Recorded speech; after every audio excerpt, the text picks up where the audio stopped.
Hello, everyone, and welcome back to the Temptations of Ait'seh, a Homebrewed Campaign run by me, the Uncommon Guru, your Uncommon DM. Say hi, everyone.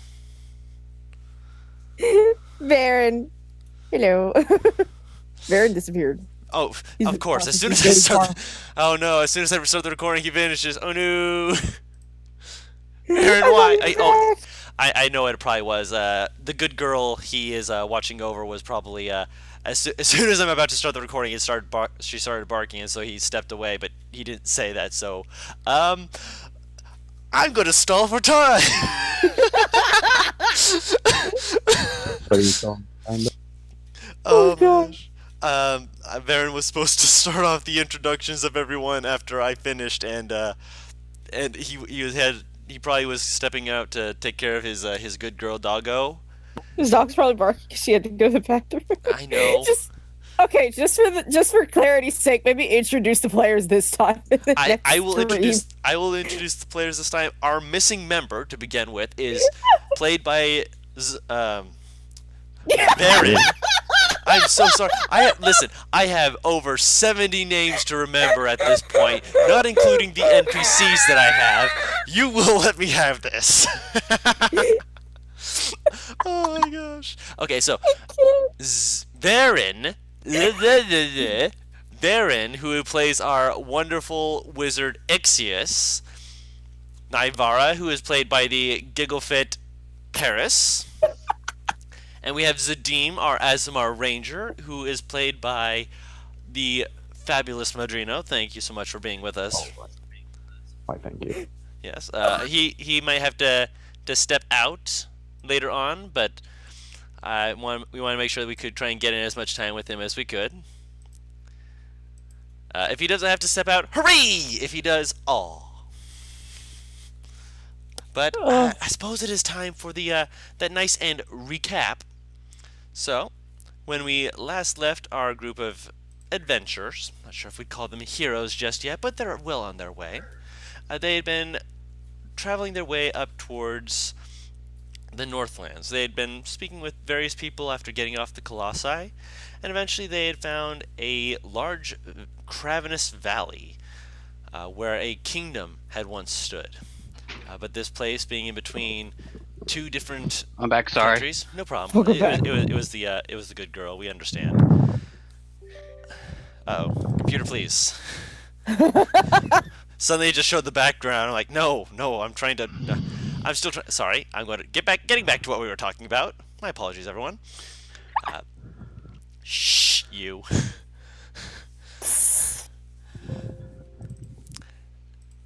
As they were making their way northward, they found the ruins of the city, and looking down into it, they realized that there was, well, for one thing, a plethora of zombies that were kind of just milling about. Seeing how they weren't intruding, simply taking a peek, they found that there was possible shinies, possible good stuff down there. Making their way down, they found and were found rather, and fought off a group of zombies that attempted to fall upon them, and were assisted by a rock elemental known as a Galabdur, who asked them simply to investigate and figure out what was going on with this plague of undead in this area. Looking at the rather large crevasse that they have been nearby, they have the option to just kind of jump right in. They did mention that I'm going to kill Sparkus if you keep doing that. I will do it, my friend. I see that. Oh I forgot my I did god. that. Why are there 9 Spartacuses? There's only supposed to be 1. He found a female and mated. That's not how this works. Anyways, we're all goofballs here, and I always do this in good jest, but it's just always amusing to me to suddenly see an explosion of tokens that I'm just like, please, no, why? I'm getting flashbacks to the dog. Please don't crash my computer. Yes, that's why I say this. So, for the beginning of this, you guys said you were jumping straight in, correct?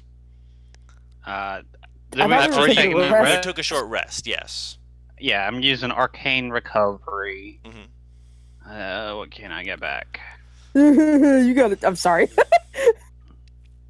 While you guys are doing Let's that, I'm see. gonna have you guys all hop over Ah! and see this here.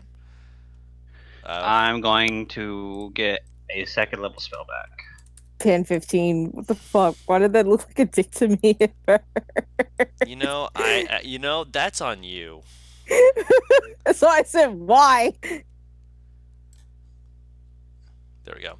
The orange section is where you guys will be entering from. The areas that you have currently open and showing to you are areas that were seen by your little pseudo dragon or prism dragon. My apologies. Question. Arcus. Yes. Where did he see the shiny?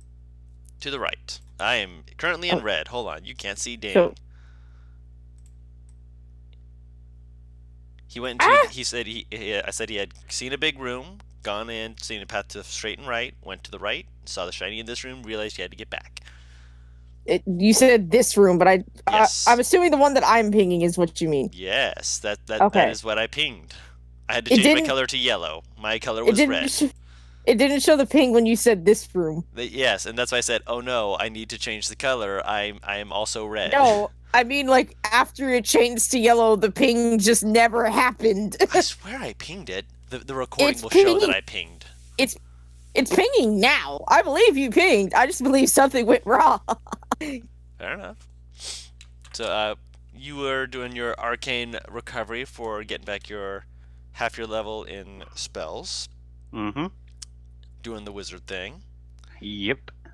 and that actually gives back Ebrin another- his enlarge, so he is happy with that as well. Another question that Mhm. I just thought of. Hmm. Since the Fae patron can fucking come in through Arcus's mind, can she also potentially see what the hell Arcus sees if she wants to? You don't know. Oh, this is some shit that I'm gonna have to call her in question. Well, fucking, can I just try and summon her during this 30-minute break? I mean, you can try. What the hell do I have to do? You sit down. You reach out to your patron. Like, do you say anything, or are you just kind of just sitting there staring at Arcus, waiting for him to pick up? It- Are you getting reception? I forgot that he's like a fucking phone receiver. I mean, I would be asking if she can hear me as I had just arced like a fucking wire. Just like tilting his head. Arcus just like staring at you. Nothing. God damn it. I just had like the most awful image tilting Arcus's body in like all sorts of fucking knots to try and get this to work. He's just like tilting his head. Everyone else is just watching this, just like, are you okay? Like, everyone's just like, should we stop her, or is she okay? It's not hurting him. Okay. I believe you. Arcus in his head. Yes, it does. I'm trying to get a hold of. By God, I don't know what the hell. I legitimately don't know what to call her.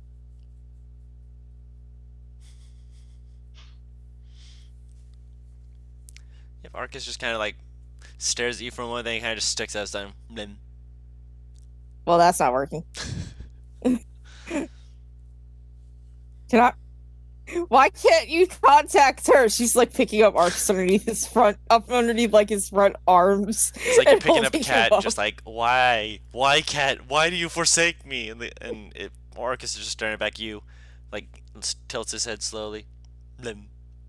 She says it's in Sylvan, by the way, so she expected him to respond. He kind of like squirms around and then pops off, moves onto your shoulder and wraps around. Because there's people watching. She's a very private woman, you know that. Oh, damn it.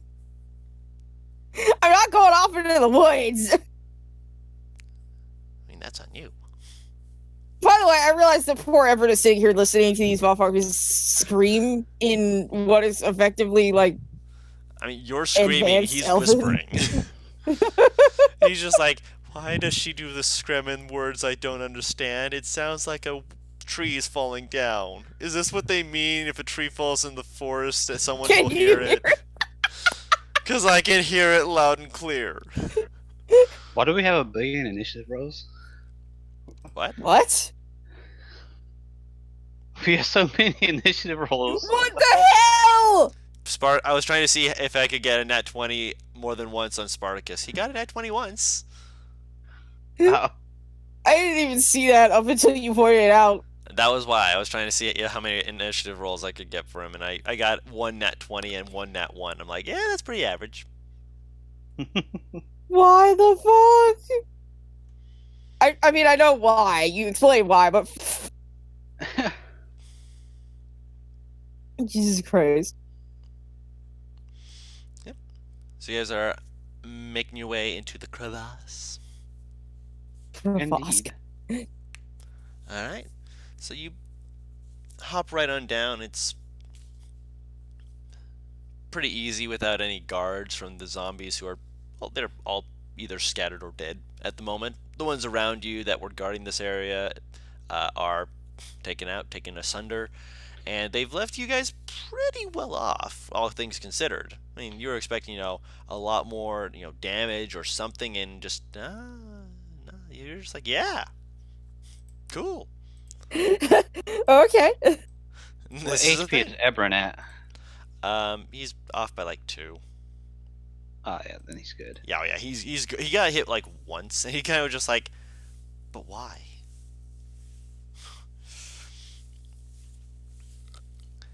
I But want yeah, from the others like remember no looting. everyone's just like, I mean, is it looting if we're cleaning up? Yes. Unless you want to fight the rock elemental. He kind of looks back at. I mean, we could probably take it, maybe. Would it be rude to just hit him in the head right now with my fucking stick? I mean, yeah. I mean that's on you. They would be kind of rude. I mean, yeah, I mean, taking so treasure from a tomb and whatnot, that's okay. But hitting with the stick, he didn't do anything wrong. I find it funny that I go against it in this campaign, but the fucking Sunday campaign, that's literally how they met me. Everyone, just take the lead, please. Okay, I'll drop his token on here. He steps inside. He kind of glances back. Does everyone have dark vision?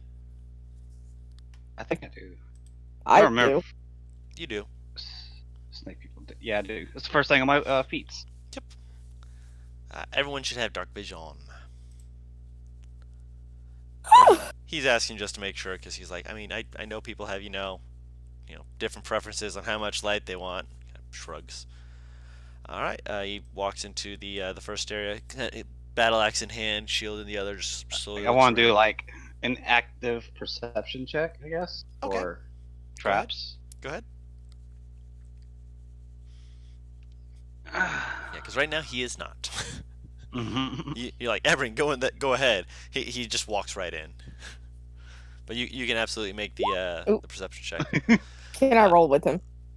If you're looking around, you can do one as well.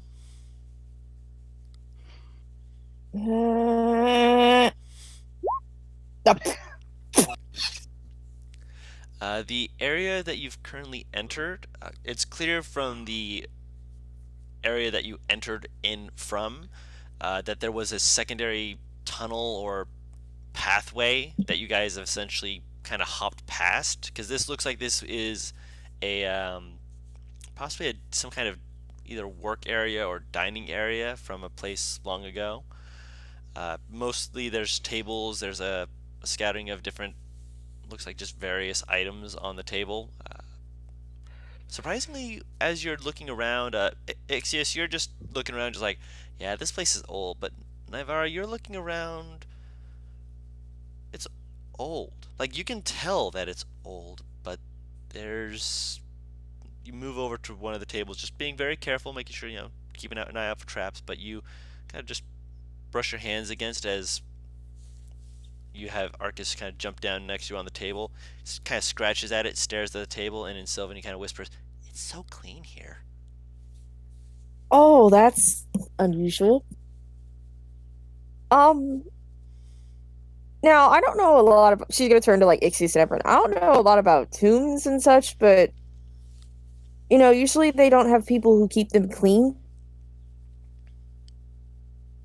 Isn't that what gravekeepers are for? Ebron asks.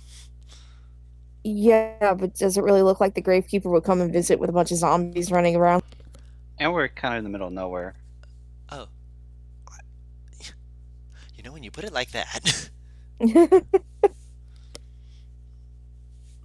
Something is upkeeping this place. Might be our little necromancer. Hebron gets like kind of squirmy, just kind of grabs the haft of his battle axe. Right. Okay. I like having my bones inside my body, thank you. This kind of motions this way, yeah. He just kind of just like walks. He starts walking off. He's just like. Maybe you shouldn't walk forward just in case there are traps. He like pauses mid walk. Just a thought. I can't be perceptive. I'm gonna just peek. Just gonna peek. He like leans forward very slowly, looking down the area. Let me roll a perception check for him. Make sure it's not with advantage because he's not getting any help at the moment. He's just kind of peeking. I can. Oh yeah, 24. Damn, nice. Hey, it's just stone. Good stone. Really good stone, man. Kind of like brushes his hand against the wall, very slowly, very gently, just like no. Yeah, There's that fucking dwarven heritage. He kind of looks like you. I mean, yeah. Look, he points to the wall, and you can see on certain areas where there's like little carvings into it. Yeah, dwarvish. No, I mean, I know. I wasn't talking about the tome. I wasn't talking about the tomb. I was talking about you. Oh. He blushes and looks away. Just that I misunderstood. Oh. She's gonna pat his shoulder while she walks past him because now she's curious as to what the fuck Arcus saw up here. Okay.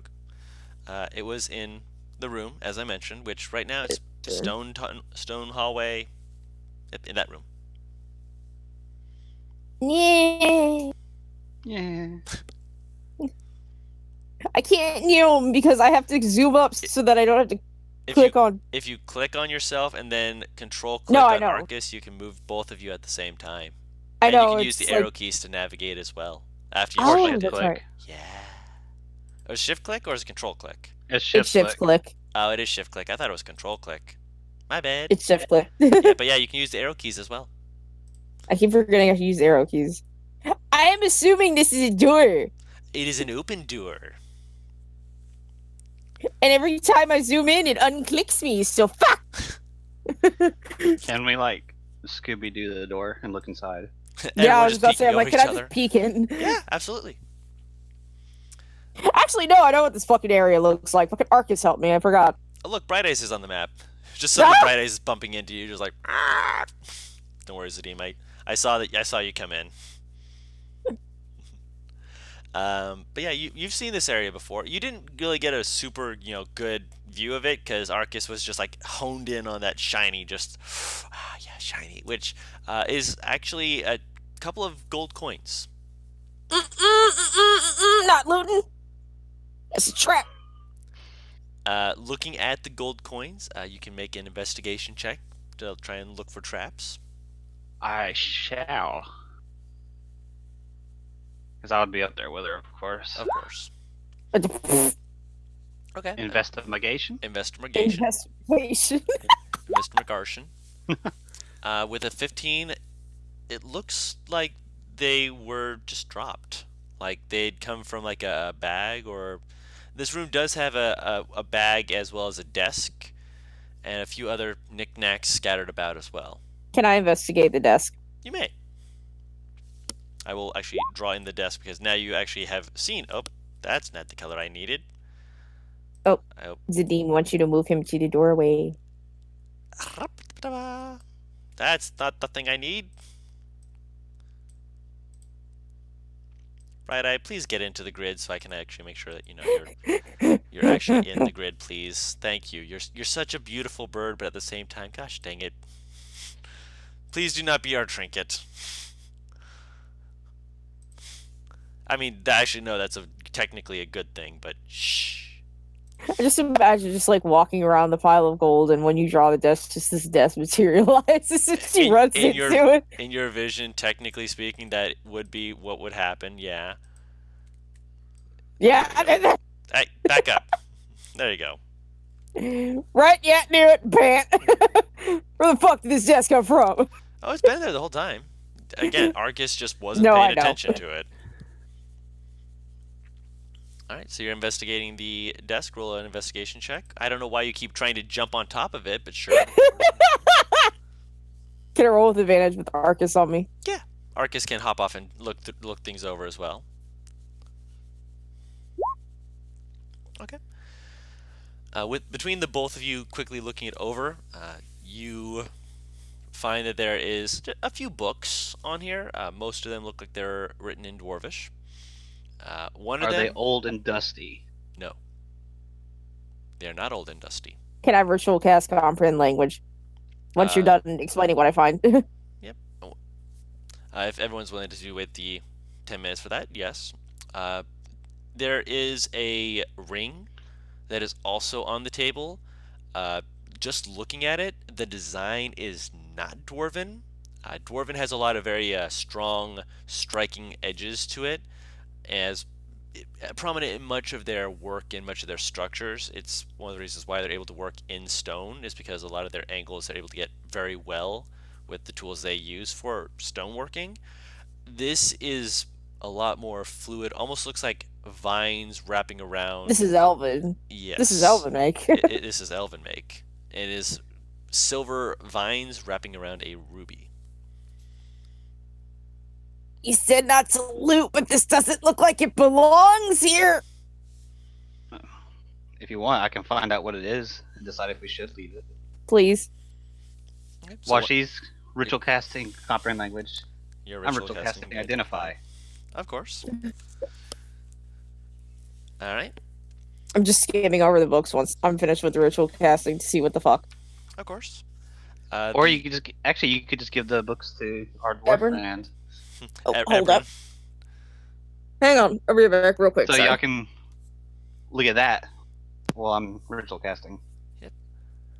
Which actually, since she said she'll be right back, I can actually give you what that ring is first. Absolutely. The ring is an attunement item. It is an uncommon ring called a Ring of Resistance. What it does is it has 3 charges which recharge at the beginning of the next day, which allow you to, as a bonus action, cast Resistance on yourself. Only yourself.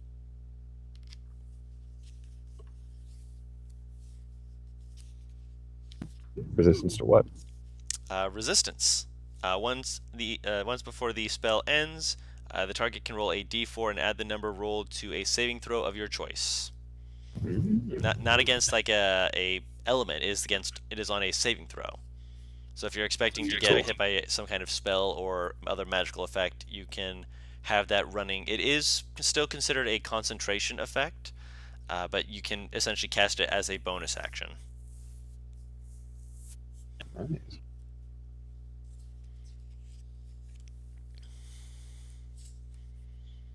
Yeah, so it does not remove the concentration effect. It just allows you to cast it as a bonus action. In that case, is it Elven? It is Elven. In that case, I won't give it to Ebron. Okay. Ebron, You can make more use out of this than any of us. so Oh wait, he can't concentrate on it. God. Rage. Yep. Yeah. It is a I concentration give it to- effect. Yeah. Actually, I give it to Zadim. Okay. So Zadim, you have a Ring of Resistance.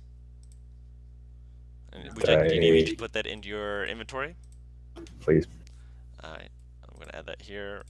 Ring of Resistance. Total charges 3, and it does have all charges in it. And I'll put in more of the details on that later. See if I can just drag and drop just a standard ring item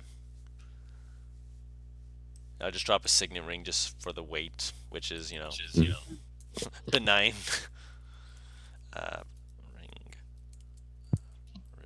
Ring resistance.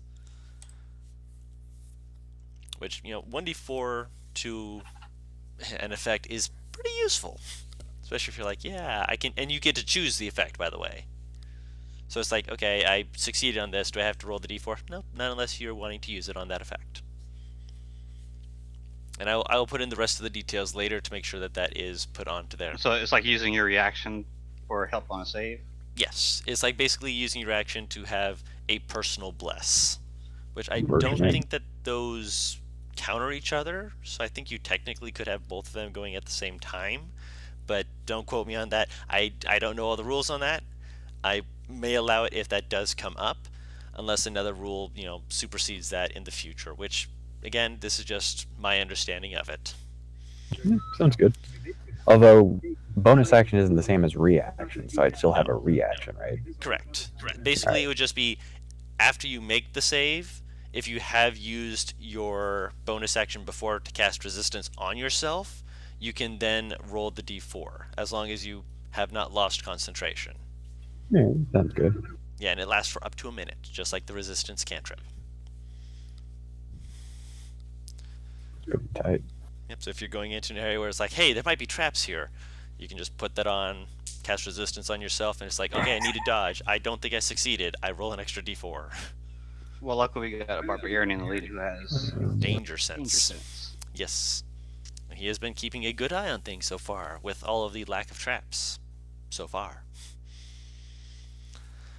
I mean, I do have a passive perception of 18. That's not bad. Having Just a high kidding. wisdom. It's 14. Yeah, 18 is my other character. That's your other character, I remember. Is there anything else in the room? There is a few barrels that are kind of off to the side, which if you tap them at all, obviously I'm presuming you're being careful about this, but I don't want to assume. No, I'm gonna sucker punch the barrels. Yes, I'm being careful. Of course. When you kind of tip it very gently just to kind of get a feel for it, you hear a light sloshing sound, and when you kind of just gently pop it open, you see water. Does the barrel look like it should be here? That is dwarven made, yes. It has dwarven runes on it, just as you would expect from a dwarven area. One of the barrels is ale, and it is you open it up, and it is a strong smell. Whatever they were making in here, it has aged. Perhaps if I visit this place. I mean, if the Galdar lets us take anything, we probably get money off that. Everyone kind of leans over. Oh yeah, you probably could. Yeah, I mean that smells good. I kind of want to just take a flask, but I'm. He kind of holds up his hands to Ait'seh. I'm being good. I'm being good. I promise. Goes over. I stand by the barrel. Yeah. He looks at the gold and he's like, "Ooh, shiny." Leans down, picks one up, turns it over. Turns it over again. Hey, Ait'seh, he tosses it to you. Do you know anything about gold? Do I know anything about gold? When he asks that, do you catch the gold piece he tossed to you? Yeah. You look at it, and it is most certainly not the emblem of Cormundum on the gold. Roll a history check. My specialty. Of course, that's why he gave it to you. Famous last words. I mean, he did roll a 9.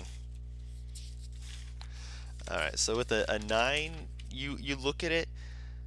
I mean, it's probably from Halo. I mean, you've not seen too much Halo currency, so you were heading towards Halo, so that's your most likely bet for it. I mean, yeah, it's probably from Halo. I've never seen this currency in Commandum at all. Should I try rolling? You wouldn't know what Halo currency looks like, so no. Alright.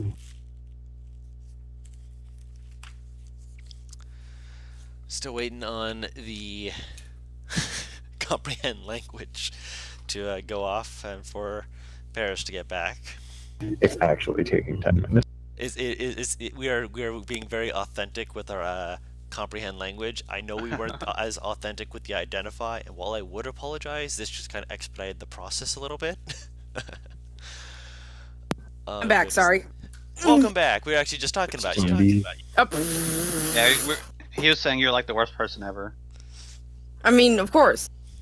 I mean, not as bad as myself, but you know, so there has to be a ground zero, and I'm it. I love how you I don't think deny I'm what the he's ground saying at zero, all. By the okay. way. I think I'm the ground zero. No, you're like 5 steps to the left. You're not up or down. You're 5 steps to the left. You're the splash zone. This is kind of true, yeah. So No, you could say I'm the danger zone.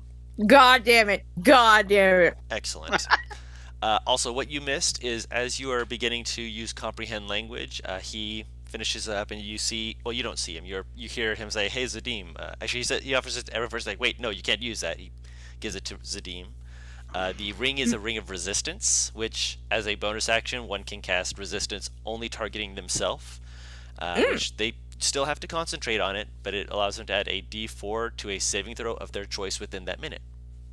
Ooh. Yep, so he gave it to Zadim. Because we both have a lot of concentrations. Right. Yeah, that way it gives a little bit more versatility. You know, keeps you guys from having to over concentrate and stuff. Meanwhile, you start leafing through the books as the comprehend language finally starts taking place. The first book is the one that's on the table. It has a lot of you're like, there's a lot of stuff on there, but I'm not going to get all that from here. So you close the book and look at the cover of it. The cover of it is the Diary of Lord Windjaw. Well, pocketing this. Okay. So you pocket that, and you're like, ooh, Diary of Lord Windjaw? Don't know who that is, but I want it.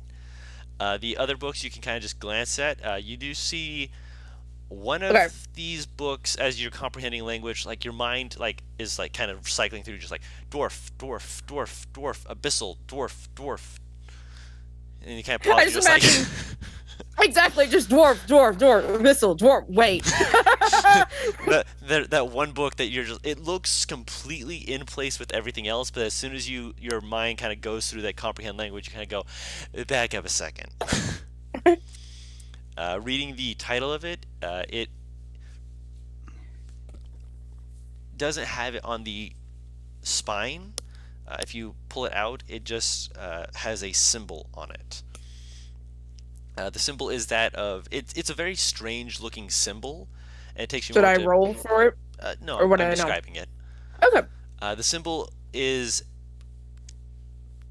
what one could say is almost intended to look seamless, although it is quite obvious that there's a gap between two parts of it that looks, after a moment's thought, you would say it looks like an eye looking straight up as a sword is driven through the pupil and out of the quote-unquote bottom of the eye. Would I know what the fuck this symbol is? Roll a religion check. Let's see how bad this goes. Religion checks are always awful. Yeah, I'll show it to Ait'seh. The cool thing about it is I can actually read Abyssal. Nice. With a 14, you've heard of a few different cults that revolve around such a symbol. So, because I can read it, can I do it with advantage? This is not words in Abyssal. This is just a symbol. If you wanted to read it, you would eventually be able to just it would go, this is what this is a symbol of. But if you're trying to do it based off just the symbol alone, 19 does get that for you. Let me grab that here. Notes. You guys can hear the crinkling of all the actual physical notes I write down. Hooray! Hooray! Grab that here. Get away from my food! I'm eating Twizzlers, leave me alone. No, my dog is trying to. My mom bought home fucking Mickey D, and my dog wants my fucking McRib. Get away! Just give your dog a piece. She's a good girl. No! Do you understand what happens when this dog eats you? It's not a fun time for anyone. My dog cried when I wouldn't give her any more Twizzlers. Mine didn't do anything if I don't give her something. She just stares into my soul. No, I gave her like a Twizzler, and she wanted more, and I put them up, and she like crying. How could you? The symbol is the symbol of Delvine. I will spell that out for you. I'm going to assume Ait'seh relays this to like everyone. I mean, that's up to Ait'seh. Let me figure out what it is first. Delvine is the symbol of secrets, betrayers, or known as the Lord of Betrayers, the guardian of secrets, and perpetrator of them as well.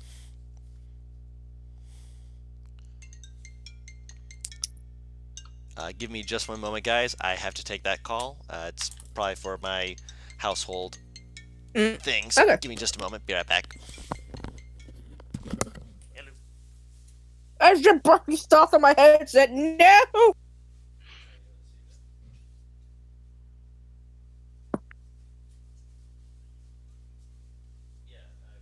Why is this shit so packed with barbecue sauce?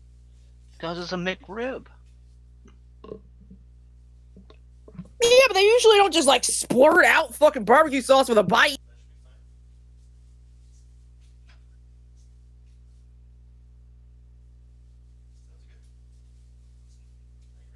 Here. Go on. Take a bite.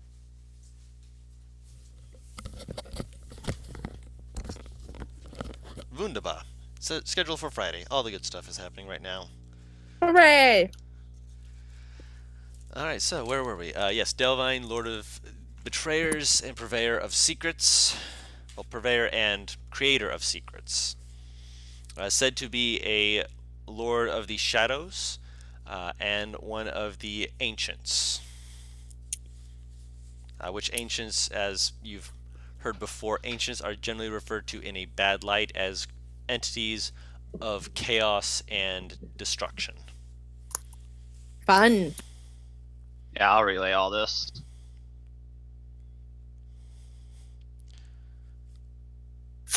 Ooh, We excuse me. might not want to read this book. Yeah, when you tell me all this, I would have to say I agree. Okay. What else did the Don't other ask two me- books Don't say? ask me how I know what it is. I'll look for it. I just imagine like Ait'seh just breaking the fourth wall. Don't ask me how I know this. I just rolled high. To be fair, you were 1 point off from knowing anything additional regarding that, but you know that's how rolls work.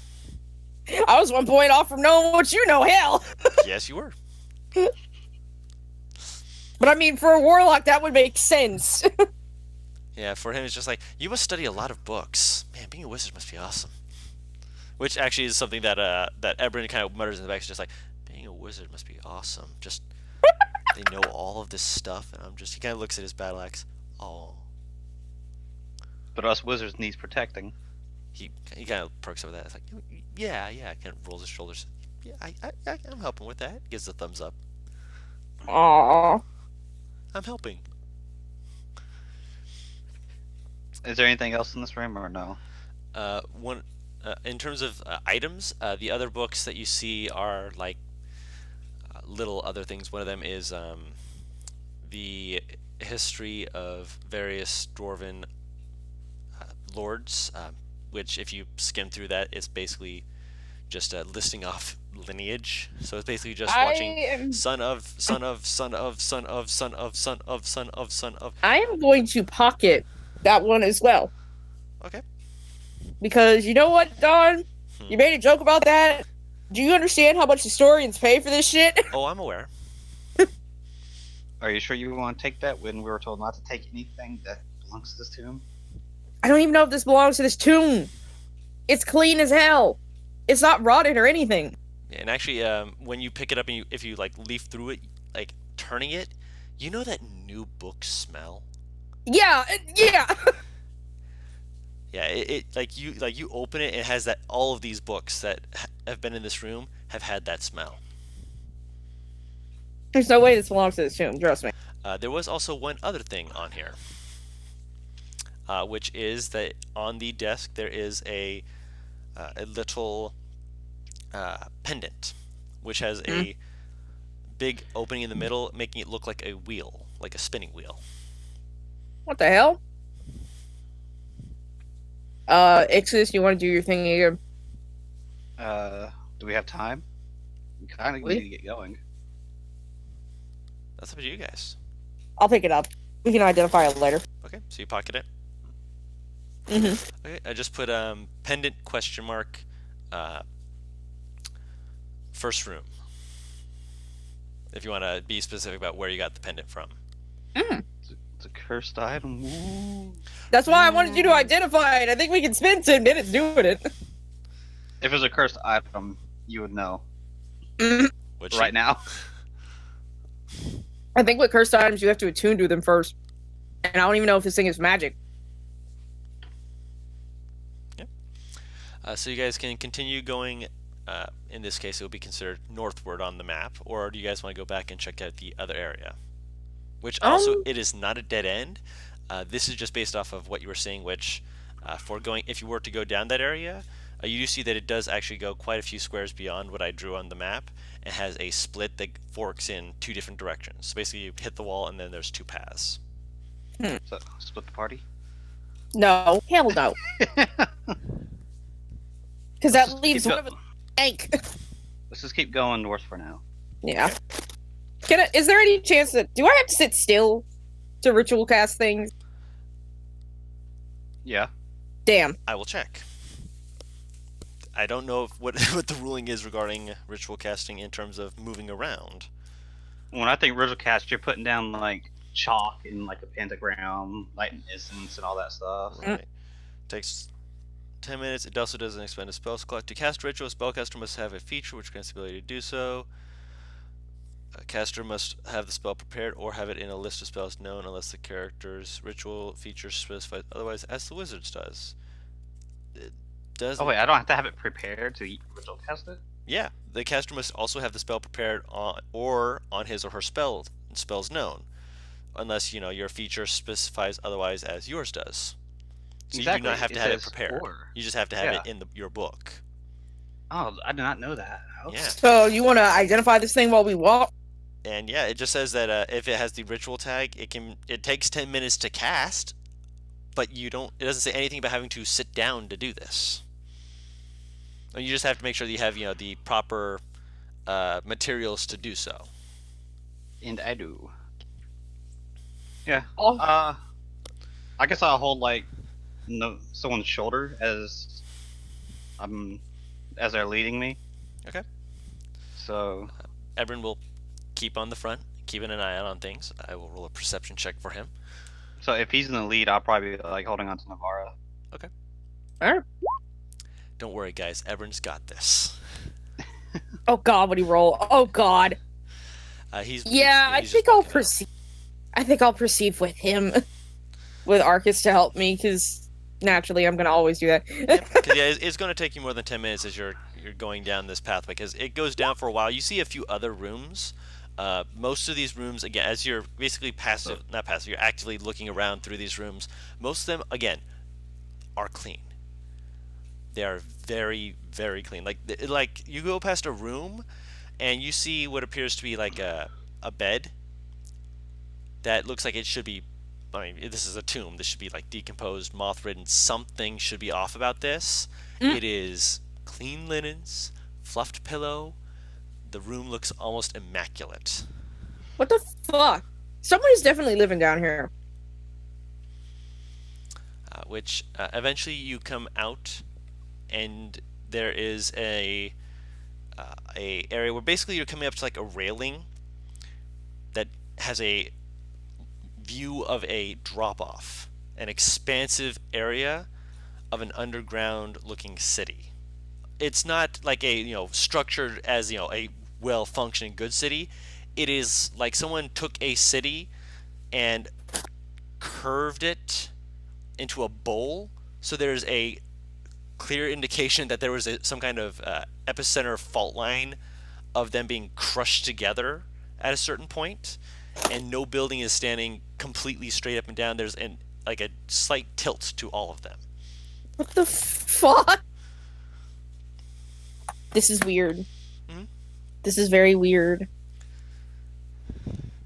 Also, as Ait'seh is finished with that ritual cast. Yes, it is a pendant of mending. Give me that! Be nice. It doesn't have any attunements, so anyone can use it. I know, I'm just messing with him. It does follow the normal mending requirements, but it does also explain why those books likely had that crisp smell to them. They'd likely been mended. Ah. That also means that there might be some information on there that is not technically there, because of the fact that if there was missing pages from it, those would not have been mended. They would just be blank pages. Or blank So areas on we pages. probably should leave. I come out of this though. We probably should leave those books. If you explain, then yeah, she would agree. Well, this right here is a pendant of mending, so check the books for any blank pages. She's gonna check the book. She's gonna do that, and she's also going to check the dates on that diary. Okay.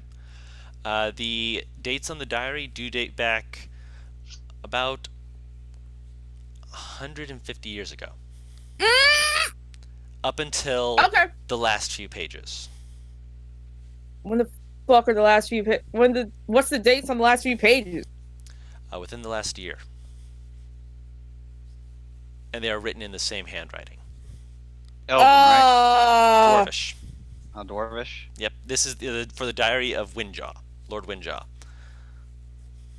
The diary should be fine to keep, but the rest of the books. Well, here's my question. And there are there's also a scattering of areas where where some of the edges of it are a more pristine white, and there's half a word that might be cut off here and there. The last let's say 20 pages are immaculate. Here's my question about this fucking diary then. And she's like aiming to Dixie's. I understand that dwarves live a ridiculous amount of time, but also at the same time, if he's still alive, why the hell is he down here, and how has he not been torn the fuck asunder? He could be our necromancer. It's just going to be a case of the Lord trying to bring back his people. Wait, the city is there just any straight drop to the city, or is there just an incline that we can walk down? There is an incline. It will be difficult unless you have climbing gear to be able to just go down, which you do. We bought that. You guys were clever. So you can use the climbing gear to go down the side of the mountain with more relative ease than if you were to just try and go down. Mostly because going down's the easy part. It's coming back up that would be difficult otherwise. I have parkour artists that would tell you the other way. Are you a parkour artist in this right now? No. Then the climbing gear is going to be a big help for you. No, I'm saying your going down is the easy part. We're not jumping off roofs, okay? Yes, you're not doing backflips and doing Assassin's Creed stuff here. You're right. We're not jumping off roofs. You're right. We're just going down a cliff. Again, it is not a straight down cliff. The whole side of the area is like a kind of a, I think is it concave, convex? One of those. I think convex is when it's inward. Convex? Or not, when the curve goes outward. It looks like a dish. I now have to fucking Google this! D&D, where you learn that trying to describe things is going to teach you how to English. English. Having an outline or a surface curved like the exterior of a circle or sphere. Yes. This one's more like an oval. So it's flattened down. It's convex. Convex, yes. So there is a steep incline, but it's not straight up and down, is what I'm saying. Oh, okay. So you can somewhat just kind of slide down into it if you use the climbing gear to set up points and rope. It probably would require at least 2 things of rope to get 100 feet down, minimum. Like, because there's an area where you could How probably, far? Hmm? How far down is this place? Just from a glance, right now you realize just looking at the ceiling, with the stalactites scattered about, you're probably looking at a good half-mile down. Oh, Jesus Christ! Just 100 feet would just be to get to an area where there's enough stones for you to get your feet under to go the rest of the way on foot without having to play slip and slide. Yeah, okay. Fair enough. I mean, thank you. One of you will have a little bit more easy time, which is Bright Eye, who could just kind of fly, but at the same time, the stalactites will be a little bit difficult for her to make sure she doesn't, bump into stone rocks along the way.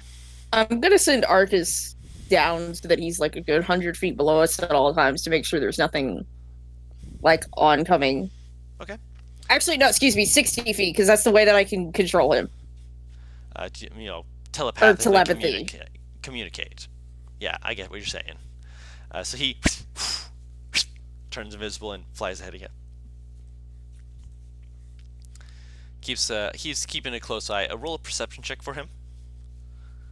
Give me a second. Yeah, not bad at all.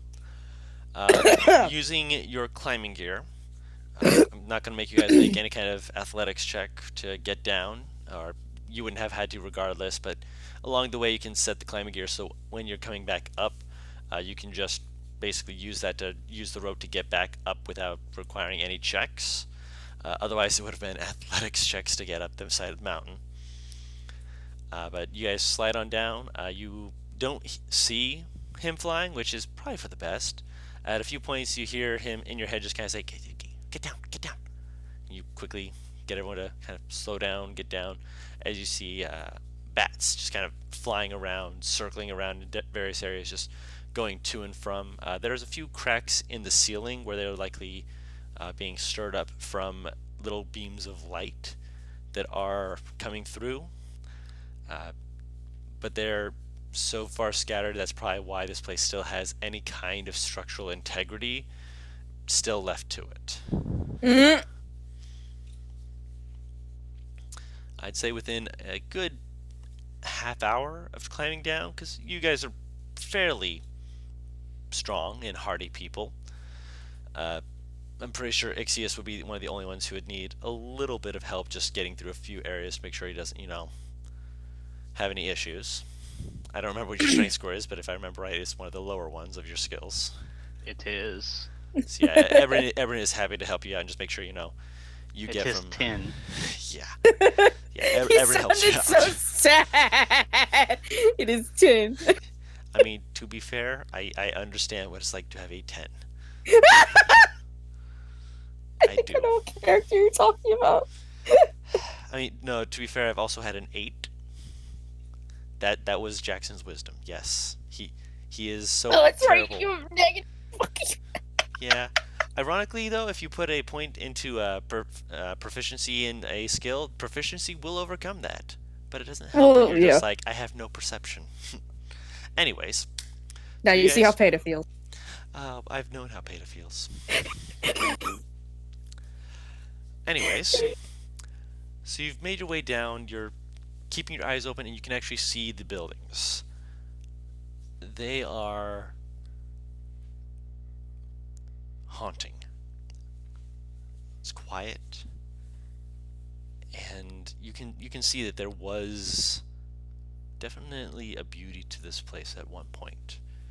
The stones are made of, sometimes in certain areas, they're just completely sheer walls of stone, just made out of a solid block.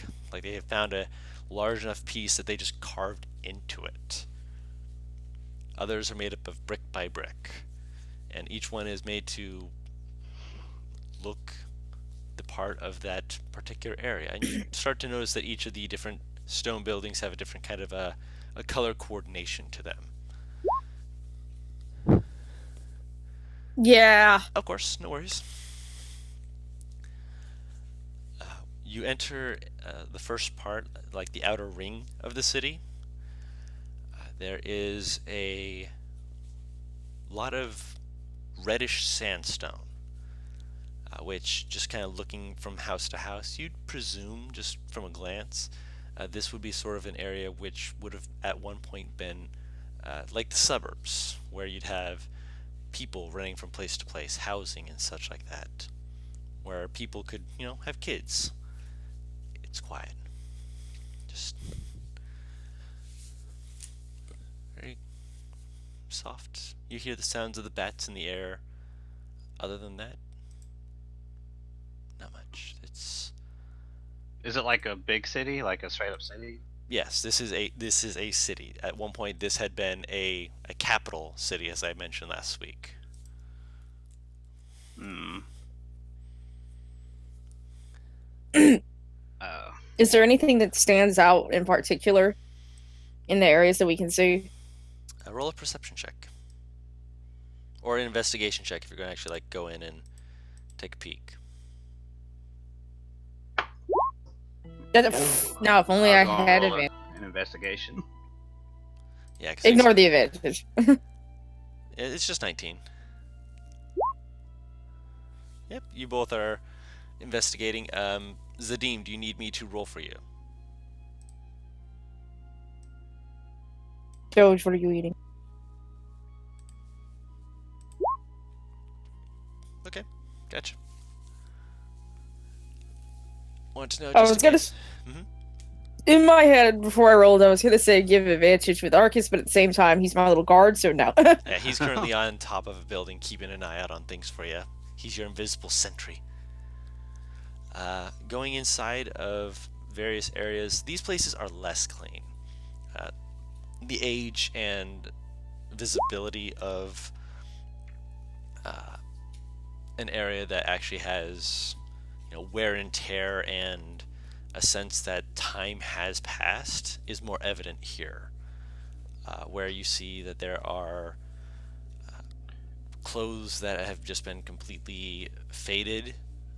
In one or two places you find leather armor that when you try and poke it or pick it up, you can hear just the leather just kind of not wanting to give. It's like hardened or falling apart.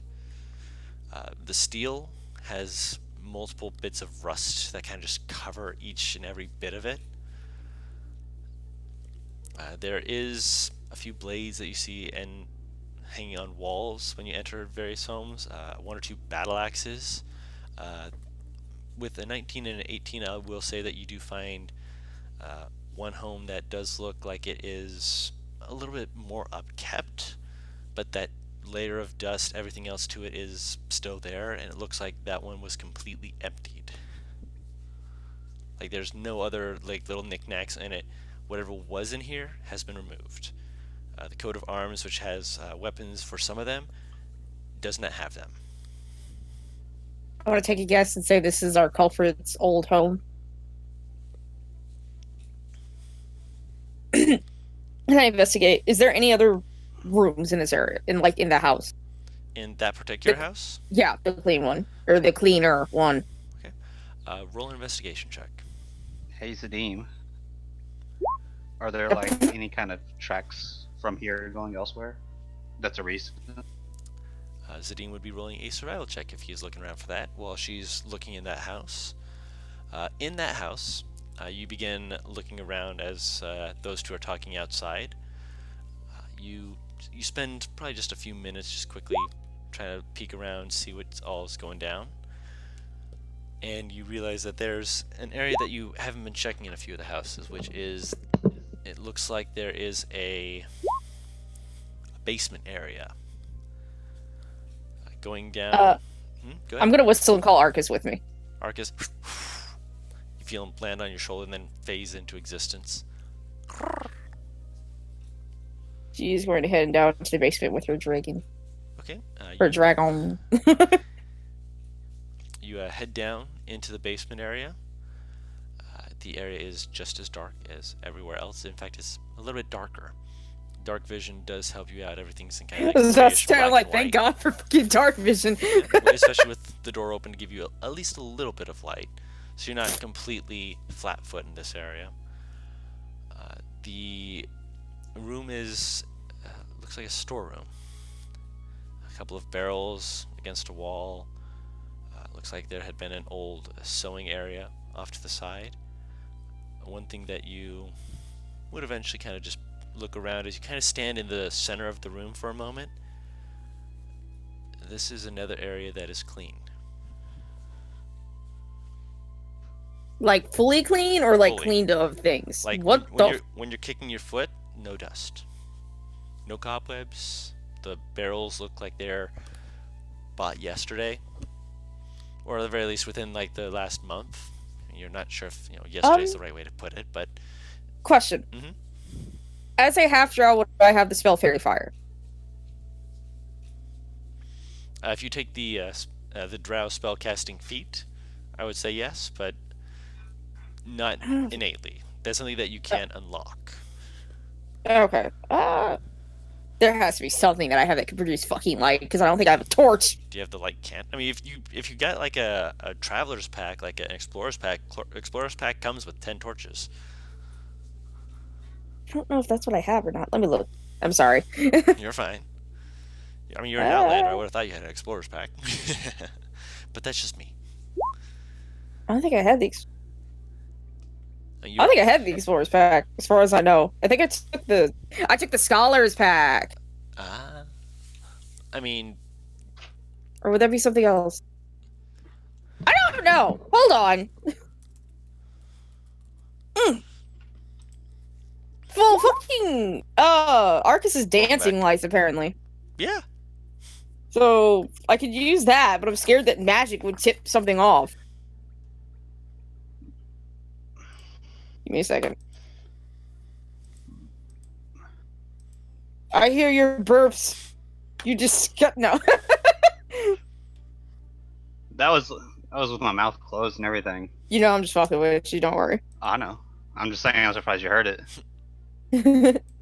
Nope. Outlander does not get like an Explorer's pack or Dungeoneer's pack or anything like that.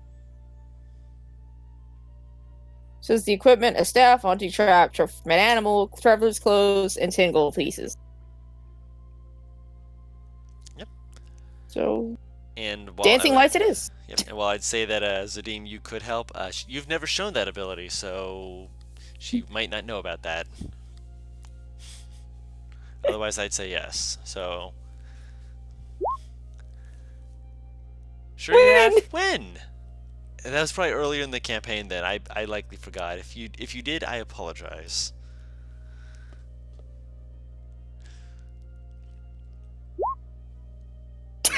Oh That's right, yeah. you made him glow pink. Made him glow pink and made his head a spotlight.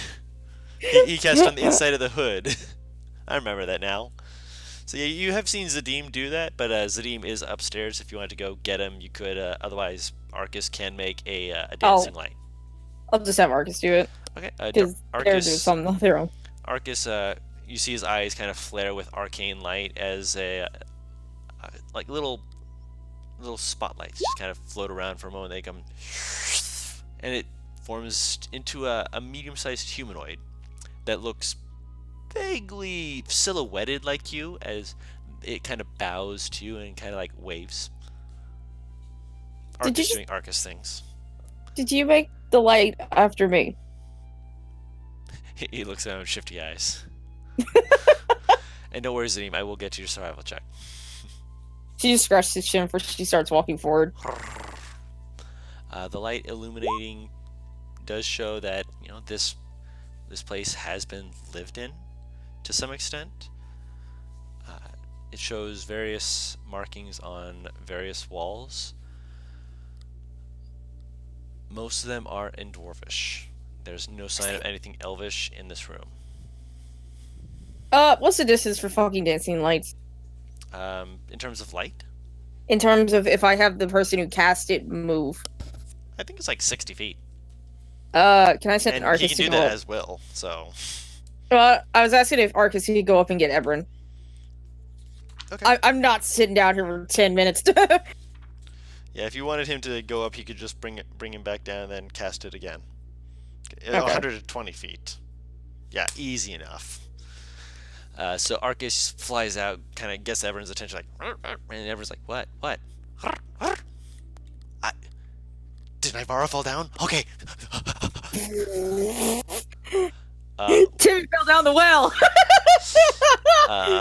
Just to quickly segue to the outside for a second. Ait'seh was asking Sadim about looking around, checking things out. With this kind of stony rock, it's very difficult to say what has been moved, what hasn't been moved in quite some time. However, because there are areas where there are soft, compact dirt, Zadim does notice that there are a few areas where there are unusual indentations in parts of the ground.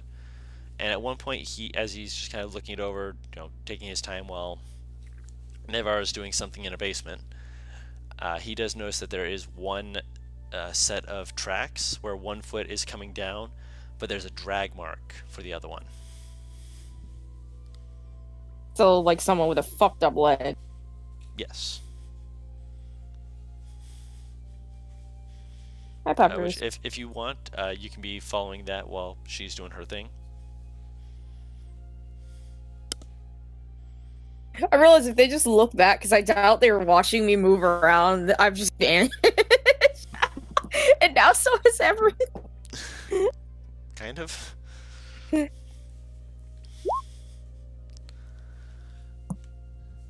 Okay. You make sure not to spoil any of the tracks. You follow it. Excuse you follow with him. Yes. Okay. So you guys know where she was, and so you're kind of like, we'll be right back, and you just follow after it. Edrin was watching guard, and so he was taken underground by by Arcus, and he doesn't know what happened. So right now it is a party split at the moment, but should be okay. We'll see. But as you guys get towards an area, you see a little drop-off point where there's like sheer area to it, and as you kind of look over, you see that there is a skeletal corpse at the bottom of it. One of the legs looks like it has shattered left leg bones. Like the back half of it was shattered. The person is wearing armor, and most of the clothing for it has been eaten away at. Ooh.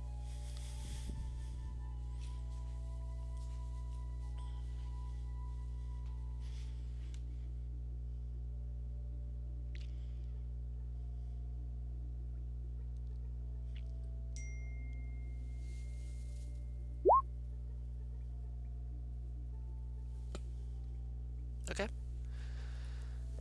So you make your way down, obviously being very careful. There is a little area that you can use to get down. Looking over the body, the person definitely is one who has passed away probably long time ago. Exposed to the elements, there was nothing that would really, stop it from becoming a corpse like this. One thing you do notice is that there's a piece of stone in their hand, and as you kind of look up, you see that there's a whitish carving into the stone next to their head. Looks like with whatever energy they had left, they did leave a carved message, but that is in Dwarven. Ending phrases to that.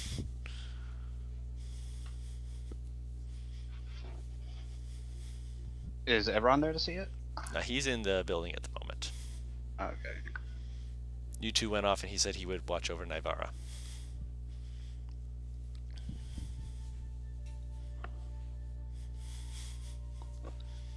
An area where everyone's just having to go back and forth at really fast speeds. Right. Everyone's just rolling. I'm around. going to, from the gem on my book, cast Comprehend Language. Okay. I'm gonna wait for Zadine to finish what he was saying first.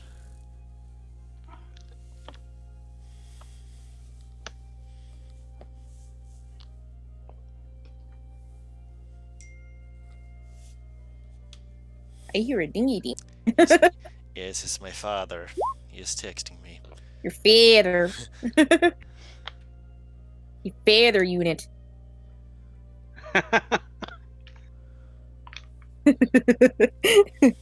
He was about to go get Eberron. Sorry. I mean, Sorry. you technically could. It would just take a little bit of time. That's all. Yeah, I'm just straight up casting it through the gym. I've cast Comprehend Languages twice now. I think I deserve the translator. So Ebrin is currently with Nightbara, but you draw from the Comprehend The first Language gem that you made. Yeah. Looking down at it, the words in Dwarvish, it's dark, it's morbid, it's pretty much just stating the obvious. The words are simply, "We've died. He lives." What? Does it say who he is? Just as he. The phraseology of it does indicate someone either of high ranking or high power. Well, Zadine, we should probably get back to the others. This is not bode well for us. Oh dear. This is gonna be a fun time. Meanwhile, Ebrin, is everything okay? Had battle axe in hand, shield at the ready, just looking around. Why are you running? Why are you running? Arcus jumps back, or goes back and kind of. Did you scare him? Oh, you're okay. Go ahead, Zadine. I'm sorry. I just this place got me kind of spooked. Just kind of scratches his back with like the handle of his battle axe. Just what's up? She's gonna gesture to the Dwarvish on the wall. Dwarvish, Dwarven. Which is it? Dwarven. Okay. He kind of looks at it. Oh, well, yeah. What do you need? Translation. Oh, okay. Okay. Kind of blinks and stares at it. It says.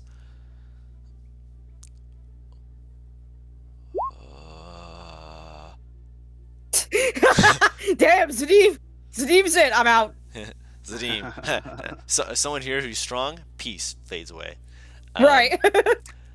Ebrin's. You can see Ebrin kind of struggling with it. He's intelligent. He's just not the most well read, but he's working on it. He's just like, it says.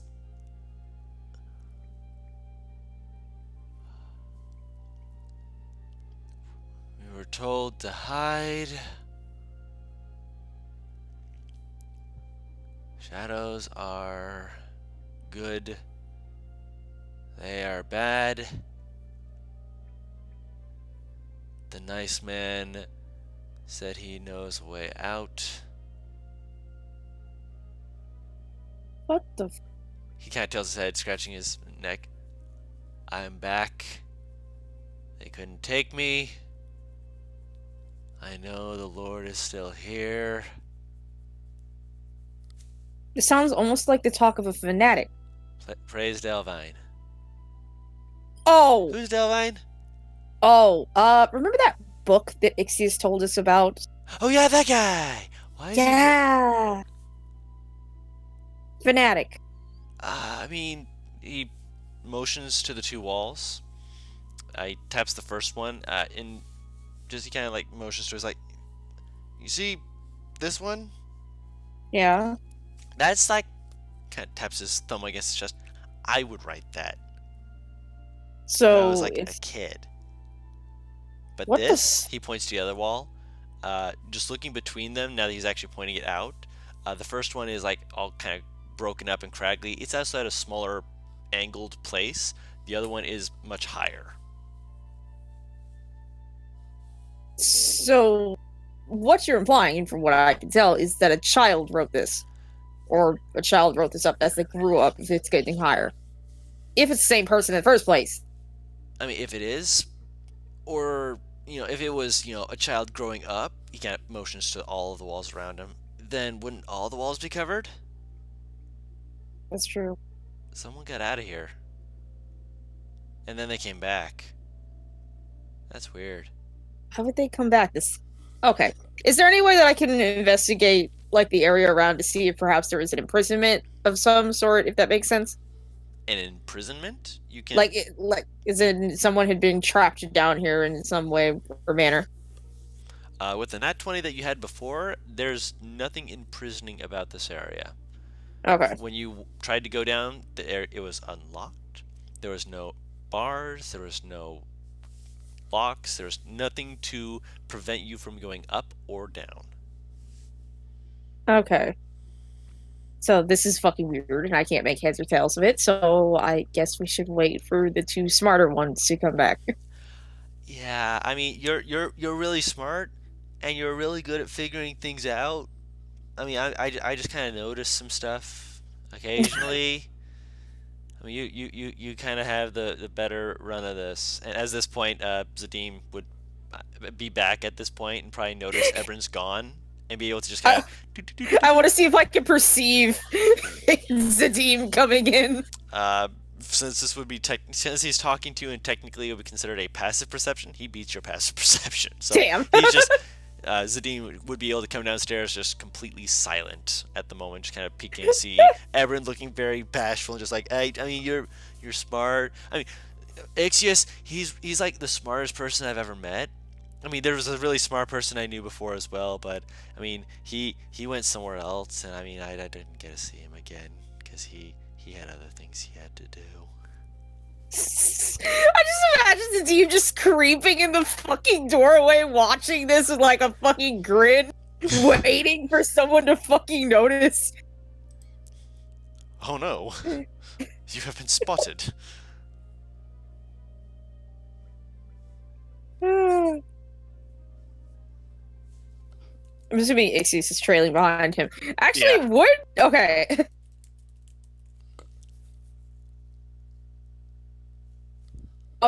What, am I supposed to just turn around and be scared by you two? You're just waiting on it, aren't you? Oh, like so did you find anything in here? Where the Hi. fuck did you come from? Upstairs, I would think. Right, you guys came from upstairs. You guys didn't go. Is there someplace below us? No. Oh. Below? I don't know. She asked where you came from. I thought you guys came from the stairs. No? Zadim asks, are you two flirting with each other? And everyone's, no. Navarre doesn't answer. She's just grinning. She's going to relay what Ebron, almost said Zadim, what Ebron just relayed to her. Yeah, that. Ebron points towards that. That is a thing that we found in here. So we're looking for a fanatic. That's what it sounds like, but it also seems almost like the kids are fanatics, which is concerning. I mean, if he left and then he came back, maybe he wasn't a fanatic before. True. Why the fuck would he come back then? What? Where? Zadim, for those who are only using the listening in portion, just have us in the background. Zadim asked, "We might have found him." Well, not asked. He says, and everyone's like, oh, "Okay, where?" Where? I imagine you guys would lead them to where you found the body. Yep. Okay. So you lead them there, and he sees the body, kind of winces. He's like, "We're dead." That's a really weird phrasing. Are you sure this is him? He's really, really dead. Like, really dead. Like, I've I killed some mean- people and they were dead, but this guy's really dead. How old do you think those markings on the wall were? Which ones? The ones in the basement. I mean, one of them looked like it was... I mean, it's...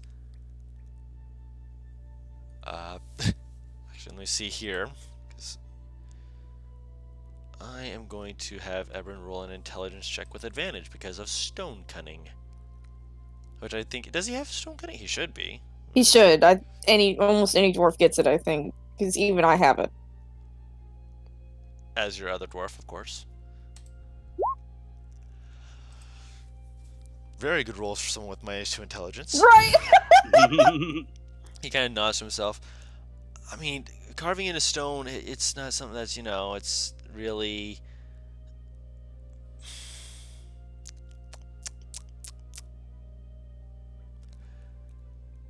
The smaller ones from, like, the kid were probably from, like, over 100 years ago, maybe more. But the other one, you can tell because of how much cleaner it was. Like, the other one, like, had a lot less dust in it because, eventually, just gravity will just take it all out. But that other one looked like it was probably within, like, the last 20 years. So that kid, if they came back, they are at least 100 years old. Or were 100 years old. This guy, I mean, I don't know how old he is because he's dead. I mean, he's clearly an adult. Yeah. I think that's true. Looks out. Yep, definitely an adult. He is very dead. Ugh. What was Is there an it? easy way to head down? Yep, there's a way to get down, just like the ways the demon and Ixius were able to get down.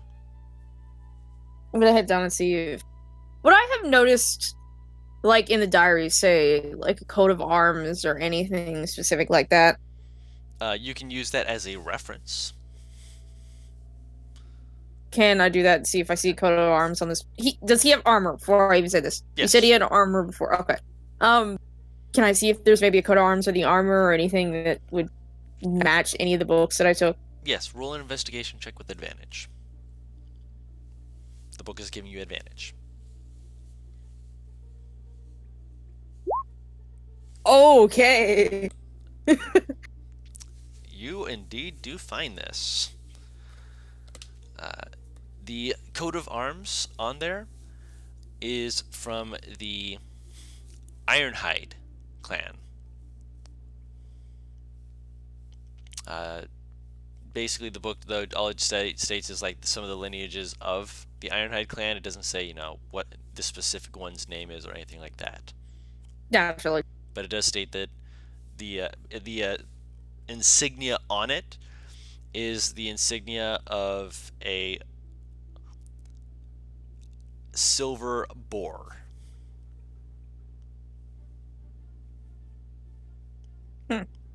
Okay, well, we know where this guy is from. At the very least. This person who wrote this diary had much interest because it doesn't tell me a lot. I mean, it has a whole list of names, but having a list of names It's doesn't... impossible. Yeah, it's not going to do me any good when I'm looking at a skull. Unless it gives me defining features. No, it is a list of lineage and names. It does not say, he was red-headed with 2 left toes.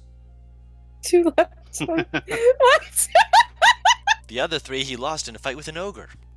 This is why you don't let an ogre with 2 left feet step on your toes. Stop!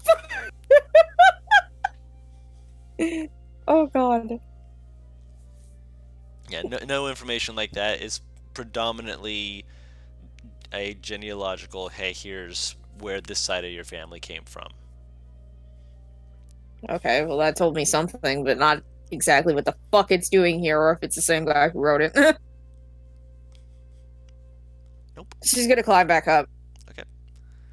Erin, gives you a little boost up. You guys quickly are back up there. Throughout all of this, as you're looking around... Crap. Hang on, I gotta be right back. Alright. We will actually take a quick break here. If you need to get more water, get anything that you need, or need to use the restroom or anything, take like a 5-minute break real quick. Alright. So we'll be right back, everyone. Magic. He's going to play himself a game of magic.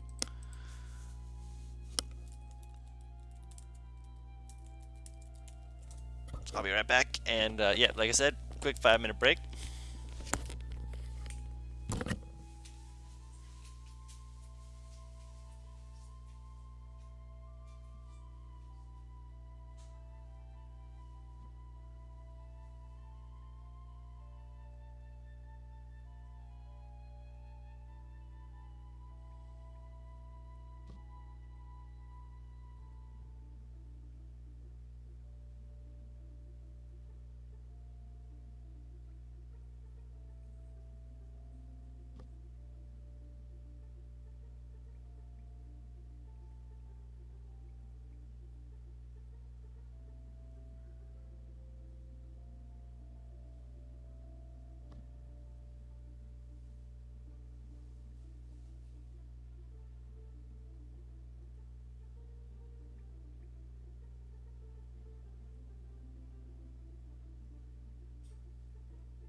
Okay, I'm back. What'd I miss? We're taking a break. Oh, okay. Hi, Ami.